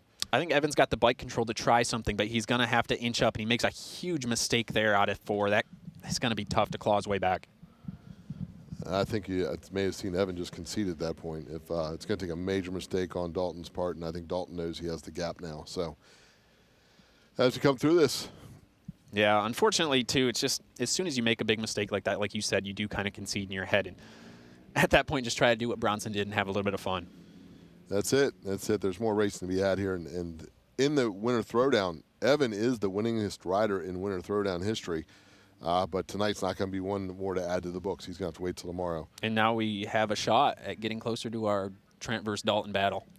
Yeah, that's going to be spicy. That's a spicy meatball. Oh. Evan really dropping it back. What do we have, like 11 o'clock there, maybe 10:45? He could move to Baltimore and make a career. Yeah. That was good. I liked that one. Yep, so. All right, Chad Coase and Dallas Daniels. This is the last of the preliminary matchup with the one that qualified straight in. Chad had some great qualifying times earlier today. Let's see if it can turn into a 1v1 Our matchup. second best qualifier from earlier today. Chad Coase last year rode that framer. He was fast. He had good pace, but unfortunately his starts were what hindered him. So let's see how he does on this Husqvarna. He's been riding this for the second half of the AFT season, so he's got a lot more seat time on it, and it should pay dividends for his starts. That's it. And then the Cali Kid coming out with the Cali band Smash Mouth with his walkout music. See where Dallas rolls out here. And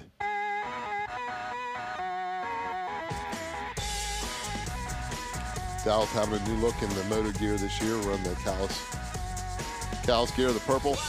Bring a little flavor to the line. Nice clean look at Estes bikes. It looks the speed. Yeah, that's a really nice bike. It's got WP, A-kit suspension. I've got pretty much the same bike at home, and it's fun to ride. Yeah, sounds like it. But I'm having more fun in this chair tonight with you, Ian. Nah, I appreciate it. Glad to have you here. Let's see where we go. Absolutely. We've got Chad Coase versus Dallas Daniels.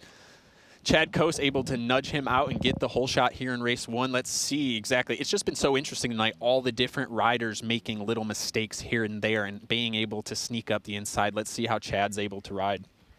Chad is being very consistent tonight. Watch his bike control comes in. Nothing's getting overly aggressive. He's just holding that line, letting the bike slide out where he needs to go, and then straighten up and get down the straight. Watch Dallas.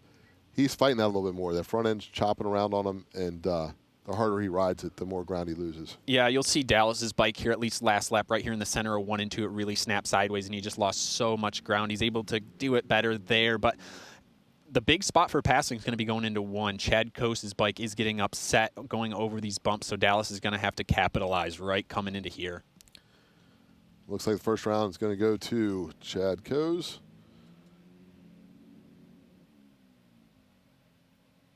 They're going to get their way back around to the... I couldn't tell if we were still racing or not. I was watching for a second. I think like, Chad's like, I just want to get back to the line. Let's do this again. Let's get it done with and move on. It's hard to see the checkered flag if you're not. I'm so into the racing action.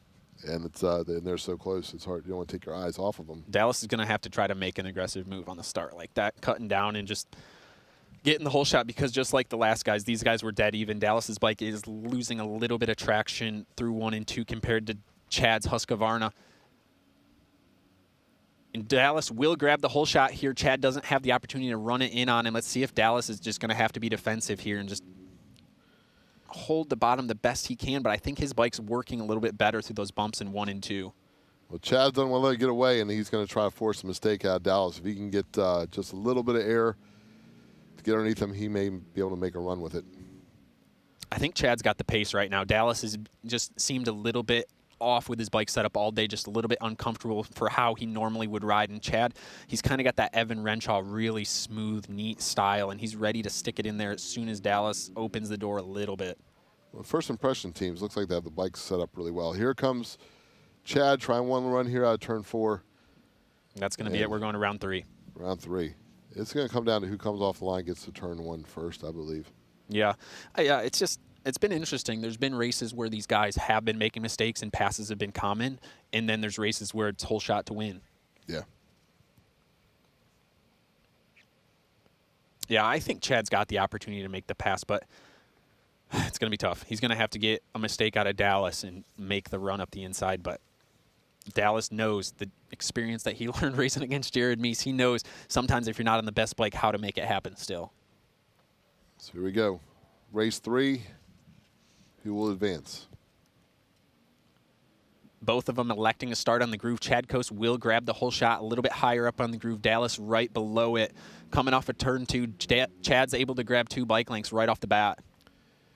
Dallas is going to have to make something happen quick, and it looks like he's trying to get to work, but a little mistake there. Yeah, both of them lost their front ends a little bit there, but Dallas lost his worse, and he wasn't able to get in there, and Chad's able to open up a gap. And Dallas, huge mistake there through 1 and 2. His bike never settled back down after hitting that bump, but I like how Dallas isn't conceding. At least he's still putting in the laps because the race is never over, and you never know what could happen. Now, the way the front end's starting to push, Chad could make a mistake. If the checkered flag is when the race ends. He raced to the checkered flag. So right now, Chad does look like he has it under control, but we're seeing this track starting to set up a little bit different as the sun goes down.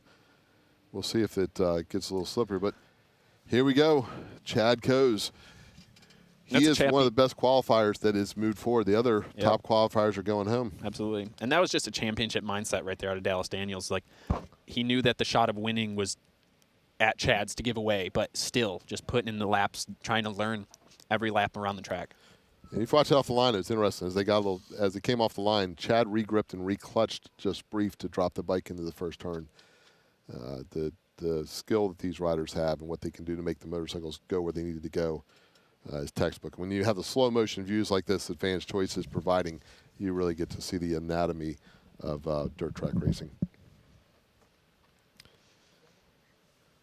We're heading to commercial, take a little break. We'll be back with the next round of 1v1 racing. We'll see you shortly.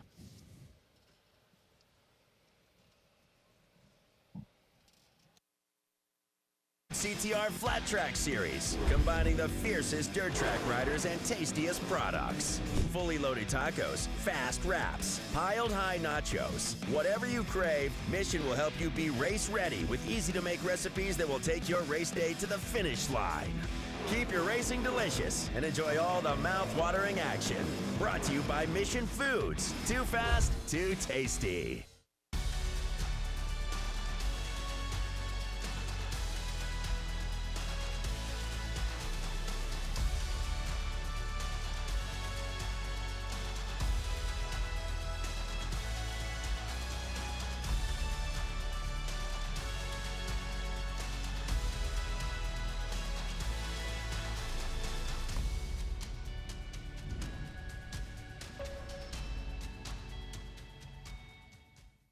Some say history repeats itself.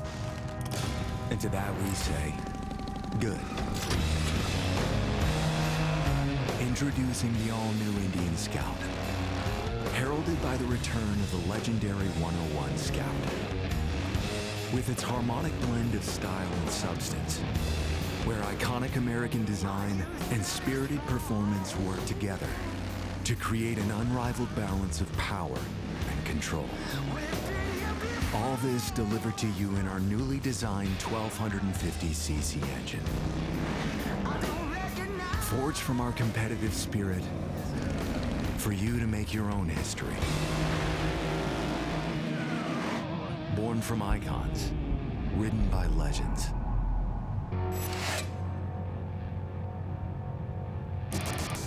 The all-new Indian Scout.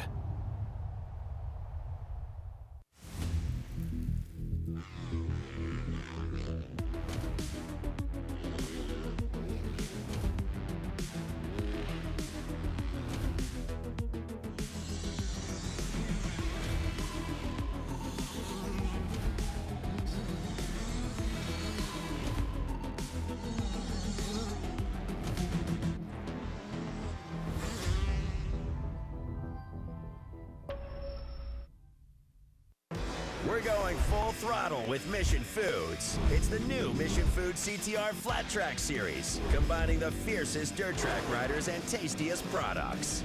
Fully loaded tacos, fast wraps, piled high nachos. Whatever you crave, Mission will help you be race ready with easy-to-make recipes that will take your race day to the finish line.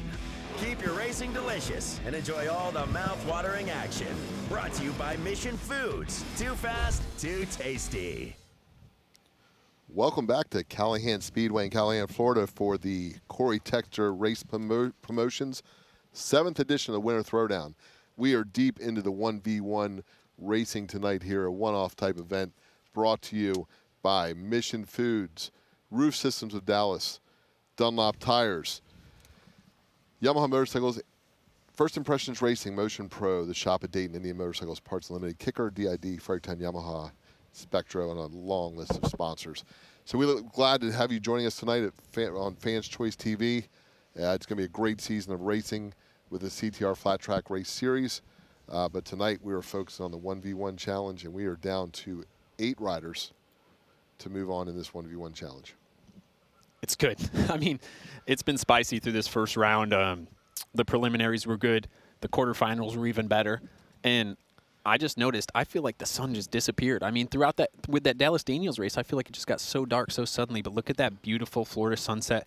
Man, it feels good for both of us to be down south here. And at least it's not the warmest Florida weather, but it's not 7 degrees and snowing like it was when I left. We'll take it. Yeah, just got a report back from Maryland, and it's snowing up that way. So we'll take this Florida weather. Beautiful night here at Callahan Speedway. I'd like to thank the staff of Callahan, Dave and Lisa, for providing an incredible race surface for these guys to do battle. And for Cory Texter for putting the work in to make this Winter Throwdown happen year after year to bring the fastest flat track racers from all around the world here to do battle for the 1v1 tonight. And then 2 days worth of racing as we move forward with some of the fastest amateurs, the stars of tomorrow, flat track, as well all the way up to the vet riders, vintage, and some pro racing. So we've got a lot of action ahead here in Callahan for the next couple of days. We're glad to have you with the Fans Choice TV, and I'm having a blast here with Colby calling the racing. This is it's only getting better, and I'm looking forward to what we have ahead for the rest of the night. Yeah, it's been great. It's amazing being able to have, like, if I was at home right now, having this Fans Choice coverage of this action. It's been so long since flat track's been on TV, since September, and I was itching for it. I remember last year I was sitting at home and I was actually watching a Supercross the same night as I had this on the TV as well. So just grateful for everyone to be able to watch fanschoice.tv, watch some amazing racing. That Trent Lowe and Dan Brownlee battle still got me all fired up. Yeah, and I think Trent's going to have that fire there for a while. But think about it. We're Thursday night racing flat track, brought to you live streaming on a Thursday night. There's not much better you could do than watch some racing with us here. So we're glad you're joining us. Fans Choice looks like we have some good coverage, and we have a lot of action left and a lot of action of untold stories because Briar Bauman, who won prior year the King of Throwdown, eliminated first round by Braden Fanders, and then I believe Chase Sadoff sent home. Cody so Cobb. Your 2 prior Throwdown winners are sitting in their pits wondering what the heck happened, and but we do have some major talent. Cody Kopp put on a clinic here tonight. Trent Lowe getting aggressive. Chad Coase, I'd almost put Chad Coase and Cody Kopp in my favorite categories. Not that the rest can't do it, but their riding tonight has been just phenomenal. Absolutely, and even the runner-up, Brandon Robinson from last season, sent home, yeah. So we've got some untold stories to be told, but that means someone new will be heading home with the 1v1 King of the Throwdowns championship belt, and bragging rights for a full 365 days until we come around again next year. And as we approach here, once again, like I said, this all could not happen without some amazing sponsors, with Roof Systems of Dallas, Mission Foods, long list of companies, Yamaha Motorsports, Indian Motorcycles, that just continue to support the racing action, and we couldn't be more lucky than to have them on board. Yeah, and it's neat for me too because a lot of these sponsors like Yamaha and Mission, they go back, they supported me for years and years and years, so I'm grateful for them, and to be able to kind of support them in a way still in the announcing booth and just be able to say their names, that's really neat. And to have this live stream, they've put a lot of time and money into the sport, the sponsors do, and for them to be recognized in this environment is great. It's great for the sport, and Cory Texter is continuing to grow the sport with his CTR Flat Track Series program. And like we spoke about earlier, this is just the first round kicking off 2025 with more races to come. They're all going to be broadcast on Fans' Choice. And so we've got a couple rounds in Ohio, Peoria, Illinois, which is a classic track, and going to wrap things up in Neeses, South Carolina at the Cackalacky Classic. It feels like a long time away, all the way in September, and it is spread out a little bit. So it'll be neat for these amateur riders to see how they start off the season here in Callahan, Florida, and where they end up at the end of the season in Neeses. Yeah, because they get to develop. They get to go home, run their local tracks throughout the year when the weather shapes up wherever they're at. There's a lot of indoor racing still to happen between the weather really primes throughout the rest of the nation. But a lot of these racers will spend time in Florida shaking off the cobwebs now. But as they go through the year, it'll be interesting to see how they all come back together. And there are some consistent competitors in the Cory Texter Racing Series, the race he's put on the past. So as it develops in the season, it's going to be great to see. If you're an amateur kid that wants to make this a career, you have to follow this series around.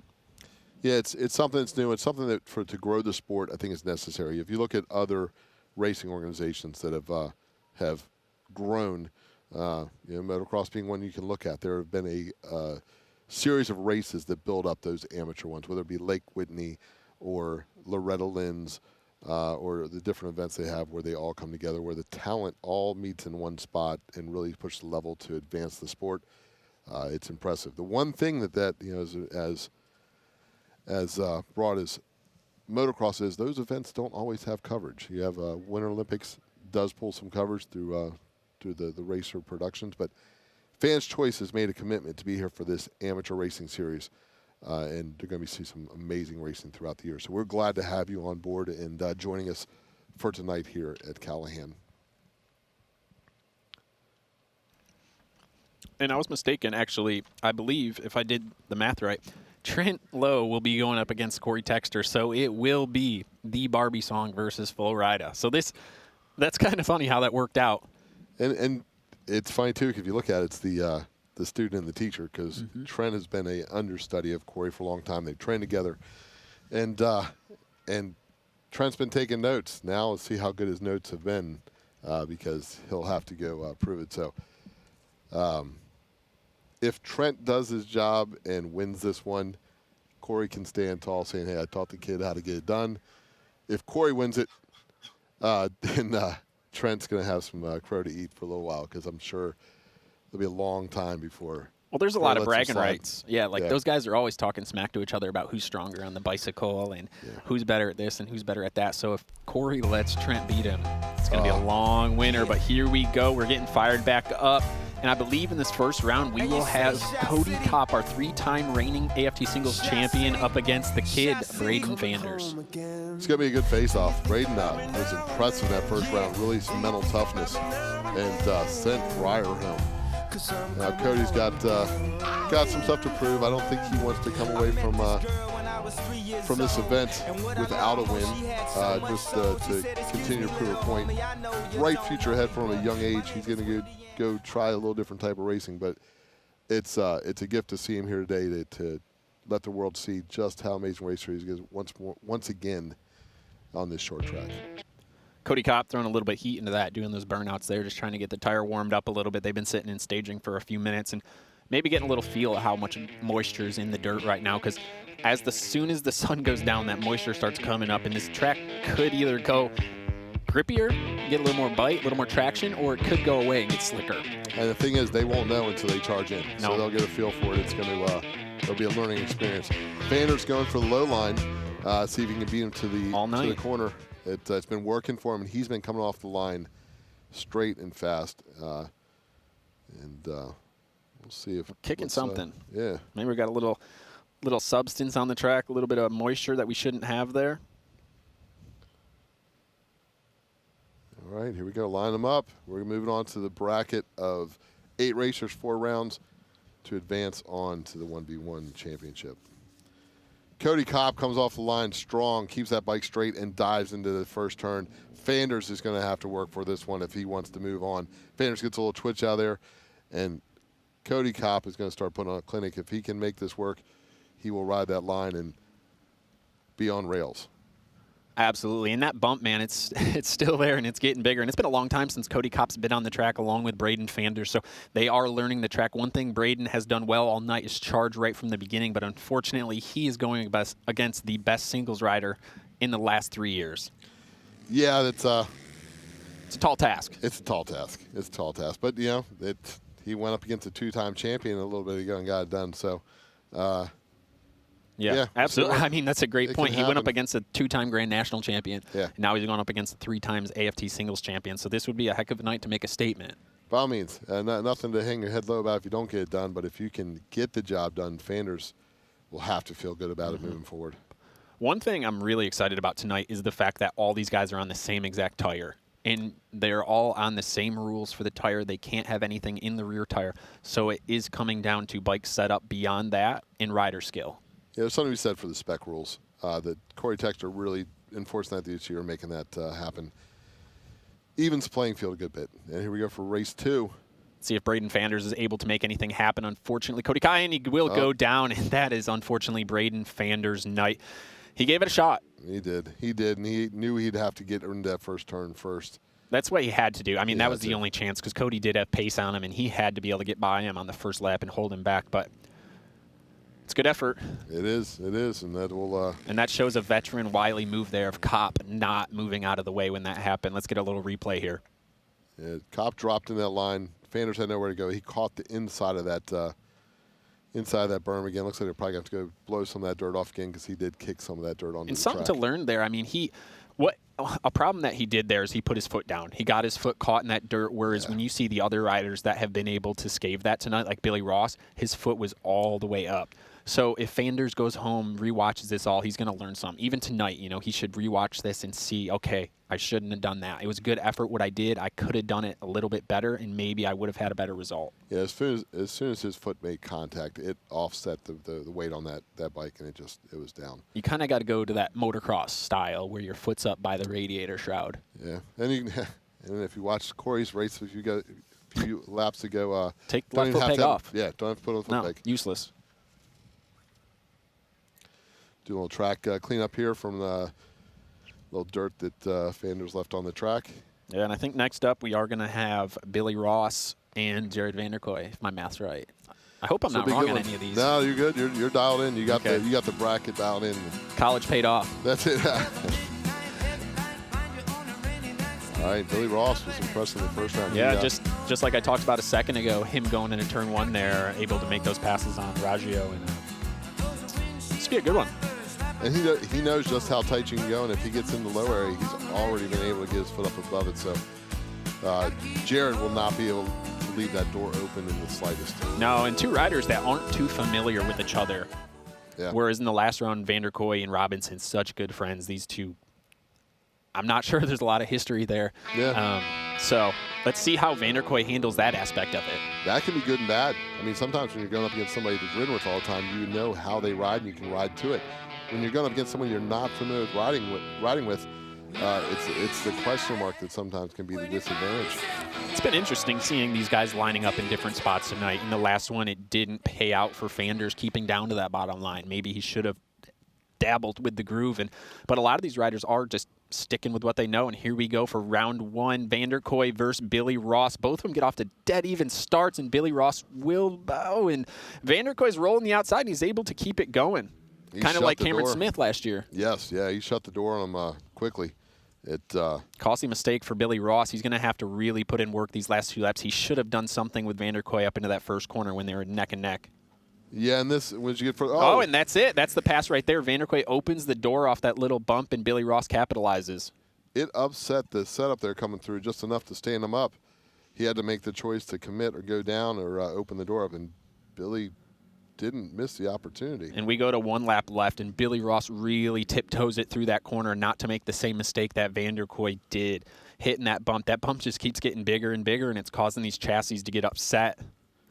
And this 1v1 challenge is so tight, these guys can't go up and go around it, because as soon as they open the door up, the person's going to take the chance, go through the bump, and put themselves in your way coming out of turn 2. That back end would get a pretty good hop out of it. Yeah, an interesting mistake, because the bump upset it, but he just ended up, like, it never went out all the way. It just kind of lost grip there in the center, so I'm not sure if maybe it was a little bit too much throttle or maybe the chassis did never get back in line, but it was a lot deeper in the corner than I thought it would have been. It looked like he also put his body a little bit further forward. It offset him and lightened up that rear wheel, allowed it to spin up.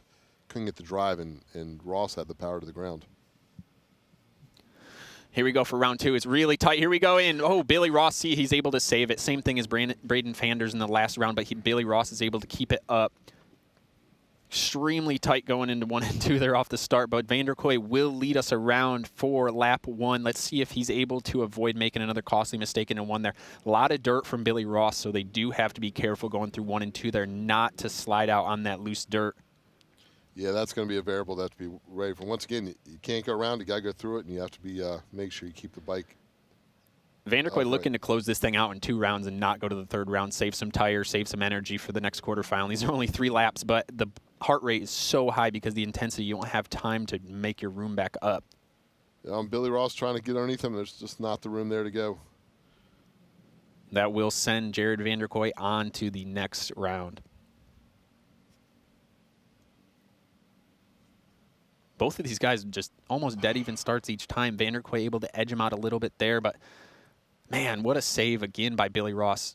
And then he even ends up getting into the back end of Vanderkoy and risking that high side, but he gathered his composure and was right back in it. Mm-hmm. He was up on that inner dirt berm. His wheels were up on that. Just shows the talent that these guys have. Oh, we're going to round 3. Oh, round 3, yeah. So Ross won the first one. Maybe I made a mistake. There we go. That's right. The action's so I had tight. to do 1 tonight. That's all good. That's all good. All right. And getting into each other right off the bat, really close. And Vanderkoy will take the whole shot into lap 1. He's got to keep that low line closed because Ross is going to do what he can to put it underneath and work his way through. And we've seen that Ross is not afraid to get in that inner berm. He's not that dirt does not scare him. Nor is he going to be afraid to put it up the inside of Vanderkoy. And he really gets tight there. Vanderkoy is able to hold it down. He's going to have to make something. He's not able to get the drive. Billy Ross was able to hold down a little bit better of a line. And 1 lap to go. The white flag is out. Billy Ross gets a bike length between them. Billy Ross has shown some signs of brilliance this past year. We're making some things happen, and it looks like tonight may be one of those nights for him because he is not afraid to work different parts of the track. And Billy Ross moves on. Yeah, he's really tall and lanky, so I think he really is able to capitalize on his body, and he knows how to use his body to make the motorcycle. He's able to manipulate it the way he wants, like the way he passed Vanderkoy up into turn 3 here to make the win and move on to the next round. Yeah, he just gets the bike in between there. Vanderkoy has nowhere to go. Yeah, but unlike Trent and Bromley, he's able to get the thing stopped and turned enough. And both those guys, that's not pretty, but it's talent to keep it upright. Yeah, and unfortunately, Vanderkoy's just a little bit higher, and there's just not any rubber out there to get the grip, and Billy was able to get back down to the rubber and get the grip. But here we go. This is it. This is the spicy one. We got Cory Texter, the Bear Flow Rider. He's able to get the song because he qualified 6th tonight. The Bear has something to prove. He's got a race to put on. He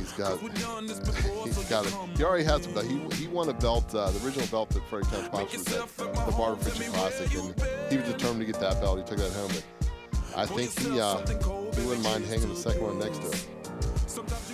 Yeah, let's see what he's able to do with these starts last time. He was able to make it happen a little bit of an unorthodox style getting it there, but it doesn't matter. No, it doesn't matter how you do it as long as you can get it done. Barbie. No, this is awesome.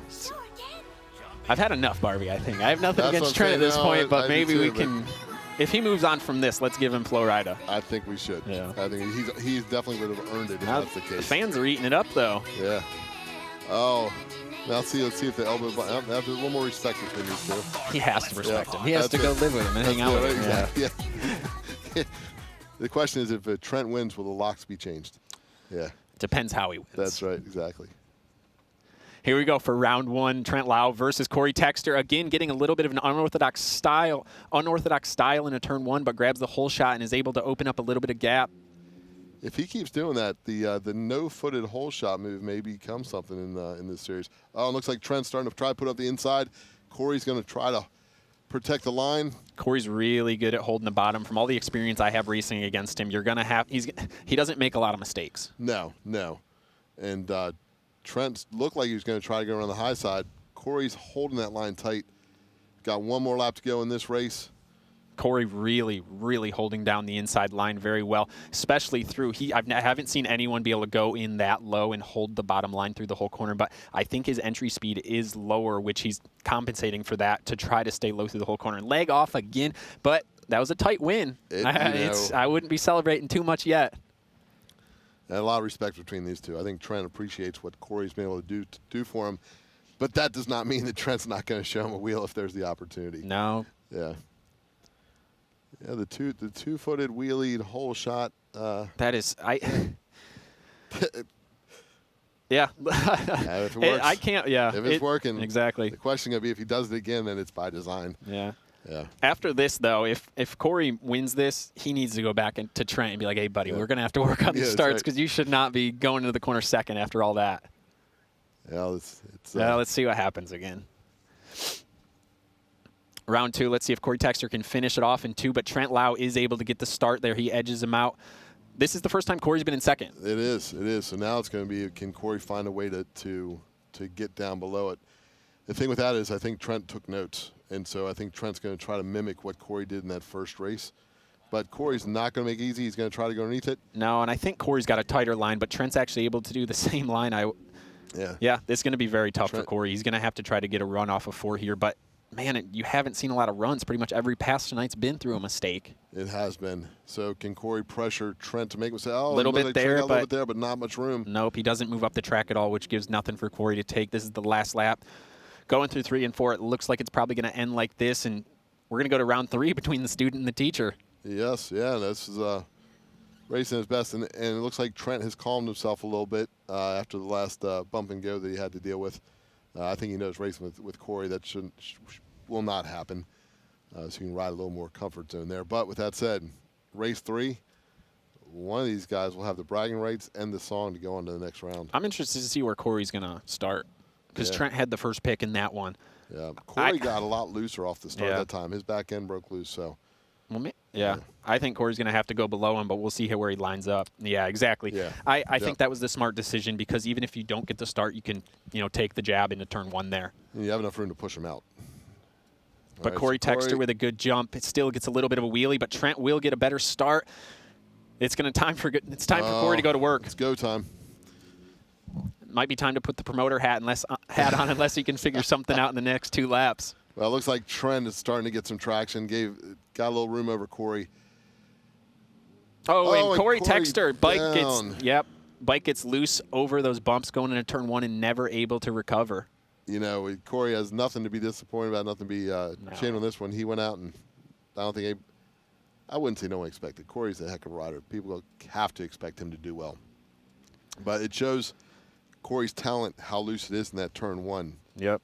No, just the chassis just gets upset. As soon as you hit those bumps, you just lose full connection with the tire, the suspension, and the ground, and then it just never recovered. The little dust that was on the track just went right around, but now I guess we'll never know. So Cory can play that off for the winter time when he's training with Trent. Yeah, and so the interesting part about this is the way it's shaping out. And now the good thing, though, is for the rest of the riders, and even like going into tomorrow, but specifically tonight, Cory just got the bad side of what just happened, but due to the track. So now he can go back to his crew and say, hey, guys, let's fix this, or let's do our best to fix this. So it worked out. I mean, talk about like a hidden boss in a way. Yeah, that's it. Undercover boss. Yeah, exactly. Yeah, that's what I was going for. Now here comes Chad Coes rocking the fluorescent yellow pants. He is your fastest qualifier still in this. The interesting part is that Trent, if he goes through the final, he would have had the most amount of time on track because he would have come from the preliminary rounds. My fiance said Barbie is a sleigh. Yeah. So I guess we're keeping that going. Maybe it hit it home. We're hard to say. Yeah. Well, we're going to hear it one more time. Line if he can jump in there early. Now, Chad's been riding so smooth, but getting to that first turn first is going to be key. And every time these guys make it on, they're making more and more money. The pressure's getting higher and higher. They're getting close to that prize check and that belt. Dalton gets a good jump off the line, doesn't give Chad much room to go underneath. So now Chad's going to have to fight his way around or hopefully pressure Dalton into a mistake, but that's not going to be an easy task. No, he's going to have to channel that inner Trent Lowe in their battle last year. But Dalton does make a big mistake there coming out of 4. He gets too much grip and ends up wheeling, has to cut out of the gas a little bit, and Chad doesn't. He capitalizes on that. And Chad did a good job of cutting back down and getting out turn too tight, not leaving that door open for. Oh, and another mistake. Oh, they come into each other there. Chad just slips up too much, but he's able to keep Dalton behind him. Yeah, this race right now, this is interesting because they're both making mistakes, but Chad was able to capitalize. Dalton wasn't. Let's see if Chad's going to tiptoe around this time, but leave the door closed so Dalton can't get through. Round 1 goes to Chad Coes on the First Impressions Husqvarna. Yeah, another race where the mistake from the leading rider is what ended up giving it to the second-place rider.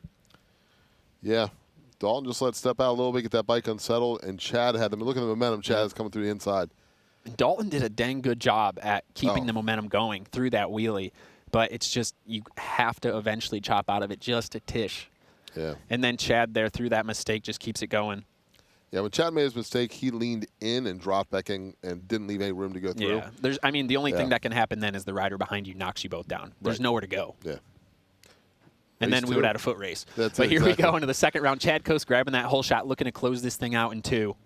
He is going to have to ride a tight line because Dalton will not be afraid to come in, put a wheel in, and bump him out of the way. But Chad has been riding that low line extremely smooth, doing what Cory was doing earlier they couldn't do in the last couple races. Dalton's getting aggressive. A lot of body English there with Dalton scrubbing that front end, trying to get anything he can into these corners. He's going to have to try to pressure Chad and do a mistake. And if you're watching Chad right now, Chad's just extremely smooth, and Dalton is working every aspect. Dalton's got a better run. It. Dalton's got a much better run out of 4 there. He's getting more grip, and he's able to capitalize right there. Oh. Yeah, you saw that coming as soon as you came out because Chad was he was a lot more sideways than Dalton was, and Dalton just the body English being able to have total control of that bike. Very, very impressive pass. He set it up coming out of turn 4. Absolutely. And made the run at it. That was a great move. There was no mistake there from Chad. Dalton just made a better move. That was very impressive. Chad got a little bit high on the line when he came in. He got the bike, like you said, got stepped out a little sideways. Look how aggressive Dalton turned that wheel in. And the most impressive part is that he didn't knock either of them down. Yeah. There was no room there. There's room for 1 bike, and he made it for 2. And once again, Dalton was actually up on that inner dirt. So some of that dirt was knocked into the track. We'll see how this plays into it off the start. And this is it for one of them. One of them's going home right now. Dalton Gaudier's gets nudged out on the start. Chad Coase will grab the whole shot going through. Is Dalton going to be able to do that again, or is Chad going to have learned from what just happened? Chad's going to have to run it tight. He's going to have to really protect the inside line and not give any room because, as we've seen tonight, no one's going around the outside. All passes are being made by putting the wheel in and pushing it. There's no high line around the outside. Chad is run protective, but Dalton is looking aggressive. Yeah. Chad's going to have to give up a little bit on entry, I think, to keep the lower line and try to hold it down. But Dalton definitely has the pace right now, but he has to. I mean, Chad can be defensive. It's go or go home time. We got 1 lap to go. Here it comes. Dalton is going to push in hard here, but there's no room. Yeah, he's trying to do what Trent did to him last year up the inside, but there's just nothing there. And Chad Coase, our second place qualifier. Yeah, he's the only rider left out of those top 3 that are still going. This will be a great evening for if Chad can put this through and take home the 1v1 throwdown belt. It'll be a good confidence booster for him. Coming off last year and the success he had on that First Impressions bike, the Paul Ott motor package, and the First Impression team working for him. If he can come win this 1v1 event, I think that's something that'll push him forward. It'll be great to see what he comes with at Daytona. Yeah, and he's just a good short tracker. I remember back probably 13 years ago, him racing at Springfield Short Track, the style that he had at that time, it was, the Grand National Championship, but they rode 450s there, and I just remember him specifically. He just rode so, excuse me, he just rode so hard. First time announcing, I think I'm learning. That's just good. All right, we're going to take a time. They're going to get the track prepped as we move on to the round of 4 racers, the semifinal. Going to take a break. We'll join you back here shortly with some more racing action from Callahan Speedway. We're going full throttle with Mission Foods. It's the new Mission Foods CTR Flat Track Series, combining the fiercest dirt track riders and tastiest products. Fully loaded tacos, fast wraps, piled high nachos. Whatever you crave, Mission will help you be race ready with easy-to-make recipes that will take your race day to the finish line. Keep your racing delicious and enjoy all the mouth-watering action. Brought to you by Mission Foods. Too fast, too tasty.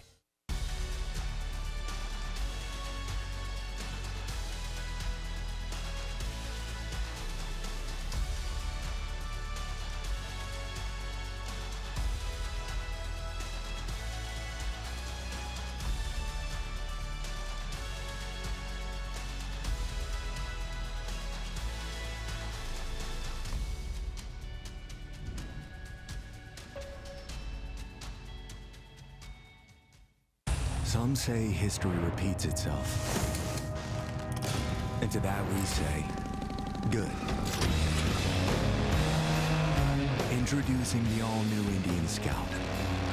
Heralded by the return of the legendary 101 Scout. With its harmonic blend of style and substance, where iconic American design and spirited performance work together to create an unrivaled balance of power and control. All this delivered to you in our newly designed 1250cc engine. Forged from our competitive spirit for you to make your own history. Born from icons, ridden by legends.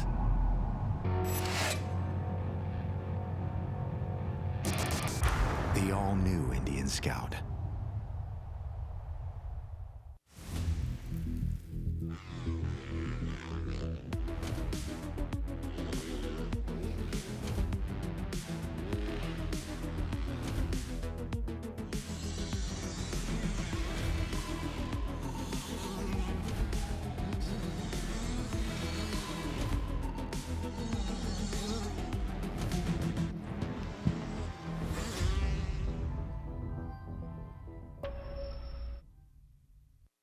We're going full throttle with Mission Foods. It's the new Mission Foods CTR Flat Track Series, combining the fiercest dirt track riders and tastiest products. Fully loaded tacos, fast wraps, piled high nachos. Whatever you crave, Mission will help you be race ready with easy-to-make recipes that will take your race day to the finish line. Keep your racing delicious and enjoy all the mouth-watering action. Brought to you by Mission Foods. Too fast, too tasty. Welcome back to the Cory Texter 7th edition of the Winter Throwdown 1v1 Challenge, brought to you by Mission Foods. It's heating up quickly, and we thank you all for being here tonight with us on Fans Choice. Colby, Carlisle, and I here calling the action tonight and all weekend, and things are down to 4 riders. We're in the 2-round semifinals, 3 laps each race, and they'll move on. The winner of these 2 races will move on to the championship round. A lot of action ahead. We would like to thank the fine sponsors of this event. Of course, Mission Foods, working up an appetite watching this racing. Mission Foods, dedicated to the sport and this event. We thank them for being on board. Roof Systems of Dallas, Texas. Colburn Manufacturing, Yamaha Motorcycles, Tommy Duma Fine Jewlers, Holeshot Powersports, First Impression Racing, Motion Pro, the Shop of Dayton, Indian Motorcycles, Parts Unlimited, Kicker Audio, D.I.D, Fredericktown Yamaha, Dunlop, and Spectro. A big shout out to Tommy Duma. Just sent us a text and said we're doing an amazing job here tonight, and a sponsor of the series. And actually, he is where I got my engagement ring from. And man, what a absolutely painless process that was. I mean, it couldn't have been any easier. I'm so glad it worked out. If anyone is, ready to pop that question or needs a new necklace, I'm sure we've all seen those Mission Foods championship necklaces. Tommy Duma Fine Jewelers, I got to personally thank them a lot. All right, Tommy does a fine job and dedicated to the sport of dirt tracking, and the fine jewelers for the finest and fastest race in the country. Billy Ross coming out to make a statement in this 1v1 challenge, and he is going head-to-head with Cody Kopp, the #1 3-time reigning champion that's getting ready to leave the sport of flat trekking behind to go road racing. So, see if the number 29 of Billy Ross can get it done against Cody Kopp. And Billy Ross, our 5th place qualifier, he will have the 1st and 3rd pick if it goes to 3 rounds, being the qualifier, the best of the 2 qualifiers out of him and Cody Kopp. Cody Kopp qualified 8th. Yeah, no, Cody didn't qualify well, but Cody's a racer, and he's been getting it done here throughout these rounds. It's been impressive to see. And both these riders are the taller stature, so it's going to be interesting. If one of them get out front, they can kind of block the inside line with the long legs they have to take up some space.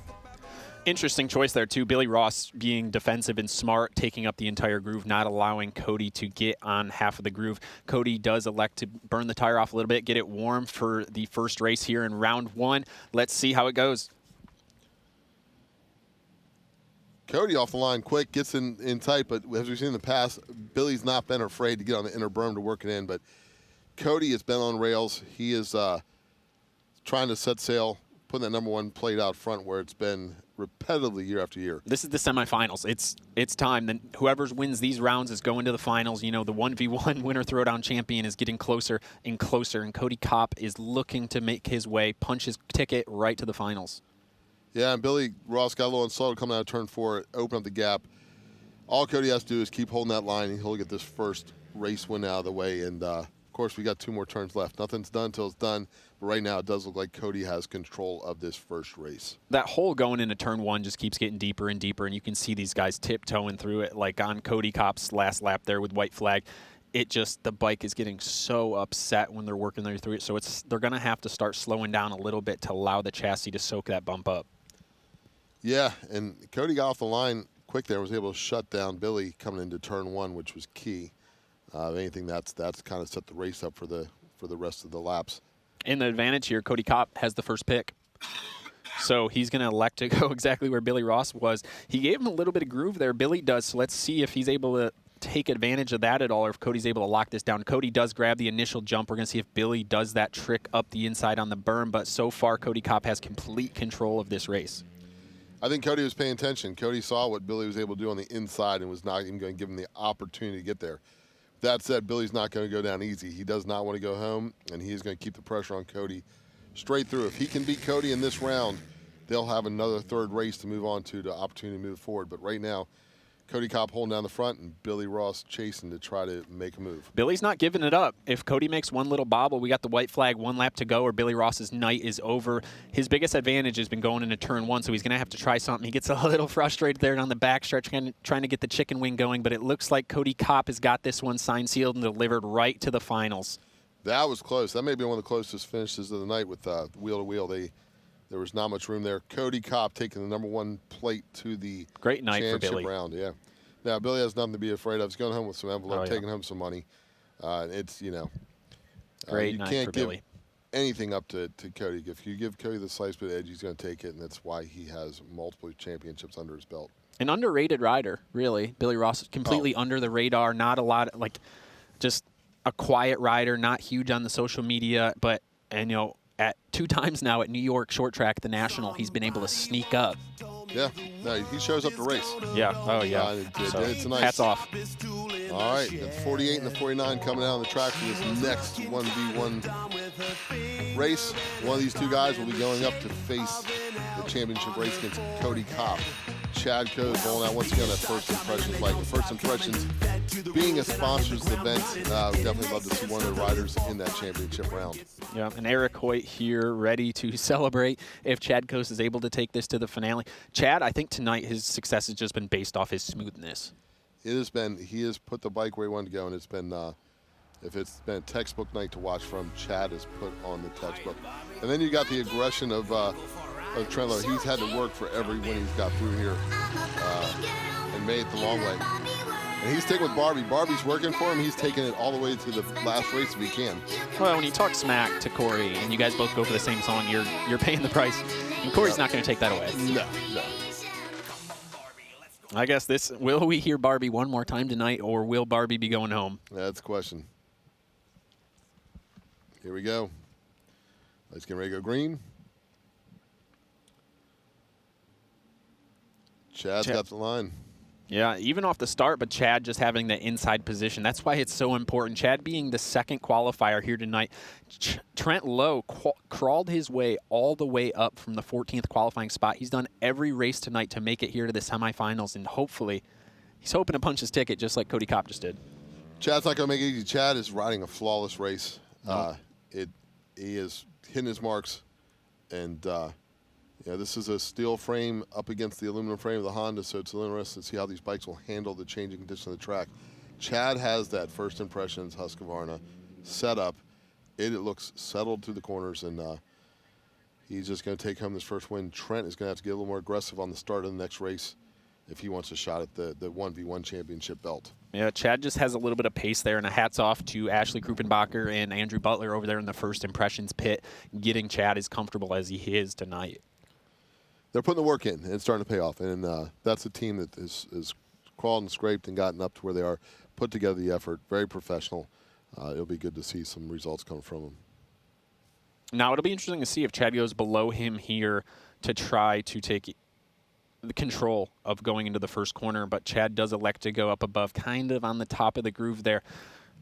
It'll be interesting to see, if you take that lower spot, then you can force the issue up into one and, push the rider as long as you get close enough of a start. But let's see how this one pans out. Chad's got the bike angled a little bit to try to shut it down. He's going to try to lean in, and he does just that.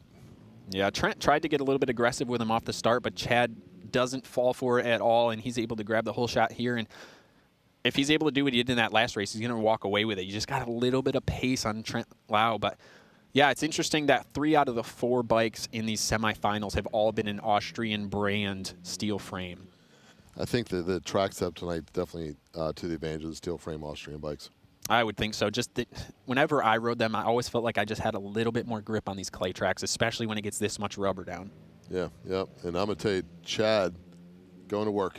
Yeah, and our sponsor tonight, Eric Hoyt and the First Impressions team, is about to celebrate going into the final race versus Cody Kopp. Yeah, this will be a good show. Chad's got to feel good about this, and it is turning out to be a heck of a night here in Callahan. We thank everybody for joining us on Fans Choice, and we're getting ready to see it go down to Chad Coase, the Cali Kid, and Cody Kopp, hailing from Washington State. So the West Coast origins of these two riders, now they both spent a good amount of time in Florida, but yeah, coming from the West to the East Coast to take home the 1v1 championship would be pretty special. I talked with Chad earlier today, and the focus that he's got in racing is a lot higher than it's been the past few seasons. He said he's been riding as much now as he did when he was an amateur. So I just think with this new team coming back to this team, when you have that much success like he did at Springfield, you've got a good bike under you. So now you don't have that variable. It's your body. And I think he knows that, and he's putting in all the work to try to make this the best season yet. He's a veteran in the class. He's one of the older guys out there. So his years are limited, but his riding is, it's like a fine wine. It just keeps getting better. Chad is one of the most talented riders on the track. And his versatility, he's been able to jump from bike to bike to bike to bike through the years. Never really having a true opportunity with a program that worked for him. I think he has put together, in this offseason, he's got the mindset that he's going to put the work in. He's got a team that's going to put the work in for him. And together, I think we're seeing a sampling of a lot of success that will show us for 2025 when the AFT Series starts up. So, Cody Kopp, he knows how to get it done. Chad Coase, by all means, we've seen his talent all night long. 1v1 championship is going to be a barn burner here in Callahan. Cody Kopp out there early, sizing up the starting line, he wants that belt. I haven't seen the belt yet. I've heard rumors about this belt, and I heard it's been upgraded this year, and I heard it's pretty cool. Yeah, no, it went to the leopard print, bring a little style, and I think that's added a little fuel to Chad Coase. He likes the little bit of fashion, so it'll work for him. But yeah, so it's big championship belt. The Mission Foods and Fredericktown Yamaha brought the belt for the championship, and one of these two riders will be taking it home with them. Fredericktown Yamaha sponsor. You know them pretty well? Yeah. We've been lucky. That's a family business. We've been doing it going on 50 years, and been blessed to be involved and associated with a lot of great racers over the years and teams. And the belt will be showing up here on the screen a little bit. It's a fine piece of Cory might not let go of that thing. He was pretty close to getting it tonight. He wanted it. I think he had a little extra advantage. I think it's going to hurt a little bit, the fact he went down in that turn. He had to give it up to Trent. But I don't think he'll be bad if it has to turn over to Cody or Chad. I think he'll be happy to grace them with the belt. Yeah, absolutely. And we saw the third member of our broadcast team walking across. We're going to get Jenny Lewis back in this program here real shortly, talking to the winner of this race. Actually, yeah, Jenny's going to be trackside and getting the scoop from these guys.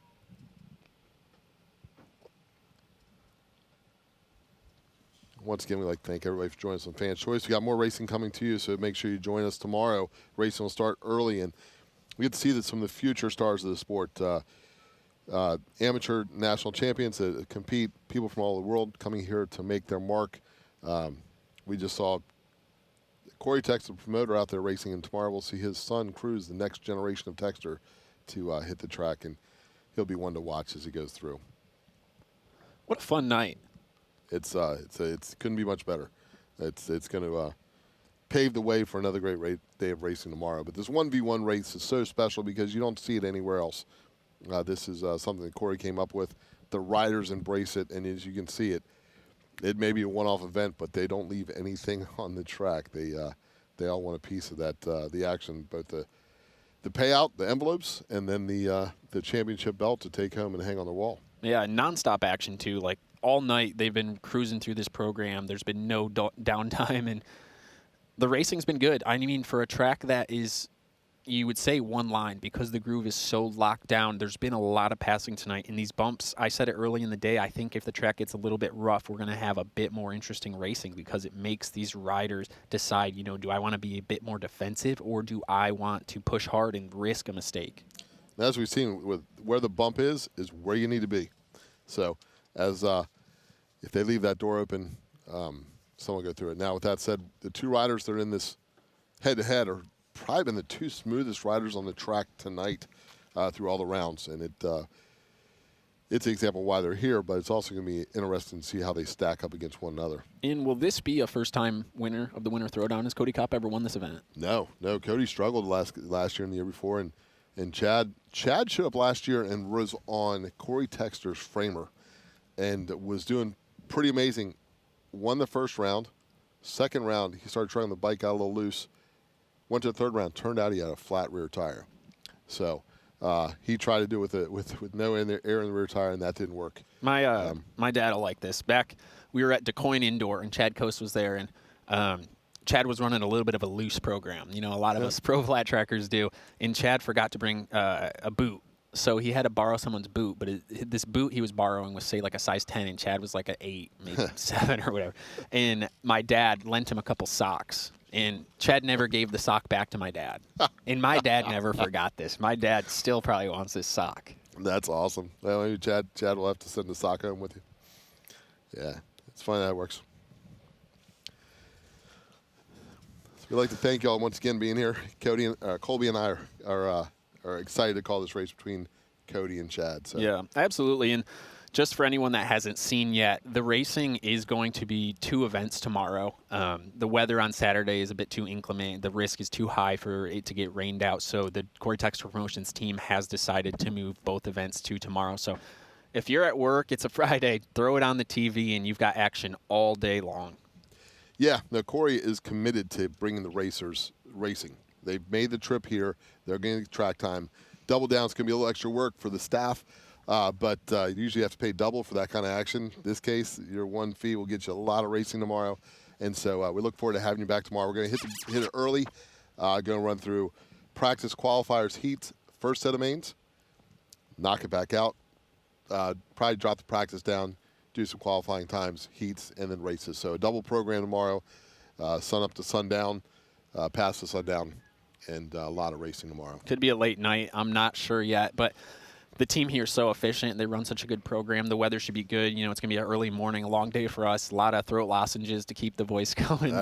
I learned from your guys' mistakes last year. With James losing his voice, I was trying hard to not do that, but it is only the first night, so I might end up, losing it tomorrow. You're doing much better. James got pretty excited. It was awesome calling him last year, and it was his voice was struggling towards the end. But with that said, there was a lot of action, and I believe we're going to see more of that tomorrow. Absolutely. Bigger turnout. This event keeps growing. 800 entries. Yeah, from all over. I mean, we got all riders over the from world. England, Australia. Like I said, they're coming from all over because it has made a name for itself. And like you said, the efficiency that Cory Texter and his team put together, most teams wouldn't be able to pull off an event this smooth. One program, he's Dunlop tomorrow, and I assure you we're going to have a great program in racing tomorrow, start to finish. One of my favorite movies, Shrek. Yeah? Here we go, Okay. right out to the theme song. Chad Coast looking to bring this thing home. His sponsor, Eric Hoyt, right there. First Impressions sponsors the event, sponsors the team. The guys, they get what they need to win. No, Eric doesn't cut short any expenses. That bike right there is capable of winning some races, and the partnerships and the people that are working together to make it happen. You know what we haven't seen good. tonight? Any Holeshot devices. No, last year we saw Yeah. a whole shot front and rear. I mean, Cody's got one in his, but I haven't seen him pack it in yet. I haven't seen any riders lock one down tonight, Yeah. which I never saw a huge advantage from it. I used one early on in my career, but then I never put one back on again. I think Trevor Bruner was using a rear whole shot device last year. He was packing the rear. Was it Bruner? Yeah, On the Yamaha? it was Bruner. He Yeah, had it one was on the dropping rear. on the rear. Yeah. So it's interesting. Wonder if track setup or if just how it's working. Placebo, maybe. That's it. You never know. For Sometimes it's motocross, such a mentality. big advantage, being able to take that Yeah. thing down. But for flat track, our front ends are a lot lower. Did Chad Coast run out of gas? I think Chad is checking. He may not have enough fuel in there. That would be to make it this far and not have the fuel. Luckily, this is a friendly event, so I think we'll is. give him a pass. That's it. That's it. You wonder if some. Wonder if some of that's a Ashley little bit telling nerves. him, yeah, Ashley trying to calm him down a little bit. You know, this is the final. This is for everything. So Yeah. we must have gas in it. Yeah. Yeah. You don't have to. Nice word about these bikes. You don't have to worry about the petcock being on. These guys have been here Yeah. all day working for this moment right here. The Winter Throwdown Championship starts now. Chad Coast inches up the inside and will grab the whole shot for round one. 1v1 action at its best. Two of the top racers of the country going at it head-to-head for a championship belt and a stack of envelopes full of money. And Chad Coase takes control of this race for the first lap, but He's going to have to put work in. Cody's Yeah. going to have to put the work in to get this pass done soon. A lot of sliding there, a lot of loss of grip coming off of 2. He's able to inch it back in on entrance. Chad might be riding a little defensive to try to hold down the bottom, and Cody can use that to his advantage, but he's going to have to figure something out. He's going to have to keep more grip coming out of 2 here. how good will Chad feel if he can get this done tonight? The Beat not boost only of confidence? straight through. Oh, my goodness. Yeah. Yeah, and this is a short trip for Eric Hoyt and the First Impression teams to do. Cody so elects close to home. back off, too. Yeah, I mean, for Chad, if he can win this main event in the winner, this king of the throwdown, he's beating the guy that won the championship for the past 3 rounds. And guess what? He doesn't have to race him this year. Right. And Chad coming in back to the singles class, dedicated to this program and really committing to it. The talk has been Thom Drain and Chase Sadoff. Mm-hmm. If Chad can come up here and do what he's doing, Upset. yeah, there's another sheriff in town. His name's Chad Coase. And here we go for round 2. Can Chad Coast lock it down? Cody Kopp gets a little aggressive, kind of pulls a little bit of a Dan Bromley, shuts him down. But, hey, this is for all the money. There's thousands of dollars on the line. Do what you got to do, and that worked. It took away some of Chad's momentum. Now Chad will see if he can have to work his way around. The one advantage Chad has right now is even if he doesn't win this one, he does have the choice of line And for look the at- next race. Look at that. Chad trying to work the outside. So what he's doing there is he's trying to open up his entry to then try to sneak up the inside of the middle. Cody Kopp catches his foot there but doesn't allow it to mess him up. Man, he gets his foot again. Chad Coast does have a run, but Cody blocks him. Yeah, Cody's long legs and be able to take up some space is to his advantage. Chad's putting the pressure on. Chad's not letting up. No. He is looking for the opportunity to get this win. Right now, Cody just has to put this thing across the line. We are going to a third race of the final round of the 1v1. Ladies and gentlemen, thank you for tuning in on Fans Choice. It's going to go down to the last race tonight. This isn't going to be an easy one. Both these guys want the belt. They're both going to put the effort in. Last Line year, up again. 52% of the races ended in round 2. Yeah. 52. Yeah. So Yeah. almost half the races always go to round 3. This is for all the money. There's thousands of dollars on the line. And, man, Chad Coast just gave Cody Kopp everything he could handle. And here goes the advantage to Chad Coase being the second qualifier, really picking that spot specifically. Yeah. Yep. His bike, she's got a little smoke blowing out of the overflow tube there. They're hot. They're running these things hard. Yeah, that's 3 laps of all-out pain and misery. That's it. So Chad's going to be on the low side this time. He is going to have to get that bike to the inside first, push Cody out. If he can do that, he has a shot at winning this. Cody's got that bike angled. He is going to try to dive straight in. They're not lined up side by side. Cody is angled down to that inside line. Yeah, Chad has to come off the line quick. Yeah, let's see what happens if Chad gets defensive, if Cody's able to capitalize on his angle. But Chad Coase, and Cody Kopp, and almost they go down. Chad Coase is the back end of that deal. Cody Kopp angling down is able to take advantage of that. That's not going to fire Chad up. Is Chad going to make a run for it? Because now there's a favor left to be repaid, and Chad has got some momentum, and Cody, check to see if he's still back there. Absolutely, and I'm glad that Chad just kept in it. He's got the chance still to win this thing. He's going to have to make a perfect lap. And he had worked that high line, low line last couple of laps, so he's right there now. See if he can try to make it work. It's going to be turn 1, turn 2, I think, if he's going to do it. I think he's going to have to make a run into turn 1. This is it. This is it right here. This coming is down to it. All the glory bragging rights for 365 days till next year, the 1v1. In the 2025 Winter Throwdown, Chad Coase makes a little mistake there, and that's going to be it. Cody Kopp will win the King of the Throwdown.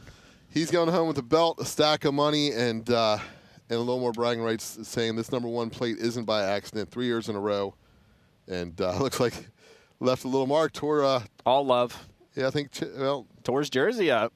So he kept his jersey and gear clean with that crash earlier, and yeah, they just get tight. Oh, the handlebar. Yep, rips his jersey there. Man, the skill for Chad to stay up there. That's amazing. That's amazing. It just, yeah. And Chad knew if he crashed, it was done. Oh, yeah. That was a loss instantly. So kudos to him to keep that thing going and, man, give it a good run. Chad Coase really, really impressive tonight. No shame in the game. And then Cody Kopp showing, man, he's still the man. He might not be racing American flat track this season. He's going over to road racing, but he can still get it done. Yeah, and for all you tune in, it's good to follow this young man's career as he switches over to the pavement with the Kenny Roberts backing him in this the Talent Cup. It's going to be amazing. We're going to send it down here in a moment to Jen with our winner Cody Kopp and Cory Texter, the racer / promoter with the belt. I got into it. All right, we are down here with Cody Kopp. He recently announced that he was done flat track racing and moving to Moto America. So this little comeback was pretty cool for all of us to see. Did you expect your comeback to come back like this? I mean, I always want to come support Cory's race and all the sponsors that help put it on for him. So it's cool to come down here and race this one for sure. Now living in Florida, this was a good one to win. I got to make my first house payment, so that's a good one. But no, it was really fun racing today, and I mean, these guys down here, they're top notch, right? Like they're all AFT pros, and I was as well. So it's a nail biting, like 3 laps on a sketchy kind of like one-line track, which is like only made for stuffing, you know. So all you can really do is off the start get a good start. But no, it's been a good day. I felt bad. I think I locked bars with Chad, or he locked into my jersey. So we definitely could use some new gear after today, after my crash in practice and that. But thank you to Cory and all his crew that puts it on. I know a lot of people are behind the scenes that don't get enough credit, and they deserve it because this is one heck of a race. And yeah, I'm excited for this new venture in road racing. It's going to be fun, but this is still my roots, and I love it. Awesome, and we're so happy to have you here as well. Cory, did you have a couple of words you'd like to talk to me about? Cody Kopp, not bad for a Moto America racer. Pretty good, dude. It was fun to have you come out here and support the event. You had some pretty bad luck last year, so for you to be on point tonight was pretty special.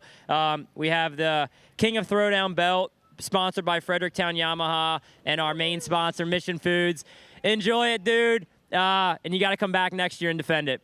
Yeah, we'll be back for sure. Thanks, everybody, for tuning in on Fans Choice, and make sure and tune in the next few days. Thanks, buddy. Yeah. All right, Cody Kopp getting it done. Got the belt, and another reason to come back next year to defend that belt. So we'll check back in 365 and see where it goes. But we're going to get a replay there. As you saw that right-hand handlebar of Chad Coase got into Kopp's jersey and tore it open, but didn't slow him down. Some donuts, some victory donuts for breakfast right there. That's it. Between the Mission Foods commercials and the donuts, I'm going to have to get something to eat as soon as we leave here. It looks like we're going down with Jen down in the podium with Chad Coase. Close but no cigar, but no shame in the game. Chad was on point all day long and should be proud of that. It's great to see Chad getting the work done. Jennifer, let's see what he's got to say. Yeah, Chad Coase, how are you feeling after that? You know, this is the best you've done in the 1v1 so far, so give us a little bit of feedback on how you're feeling. You should be proud of where you're standing right now. Yeah, no, it was good.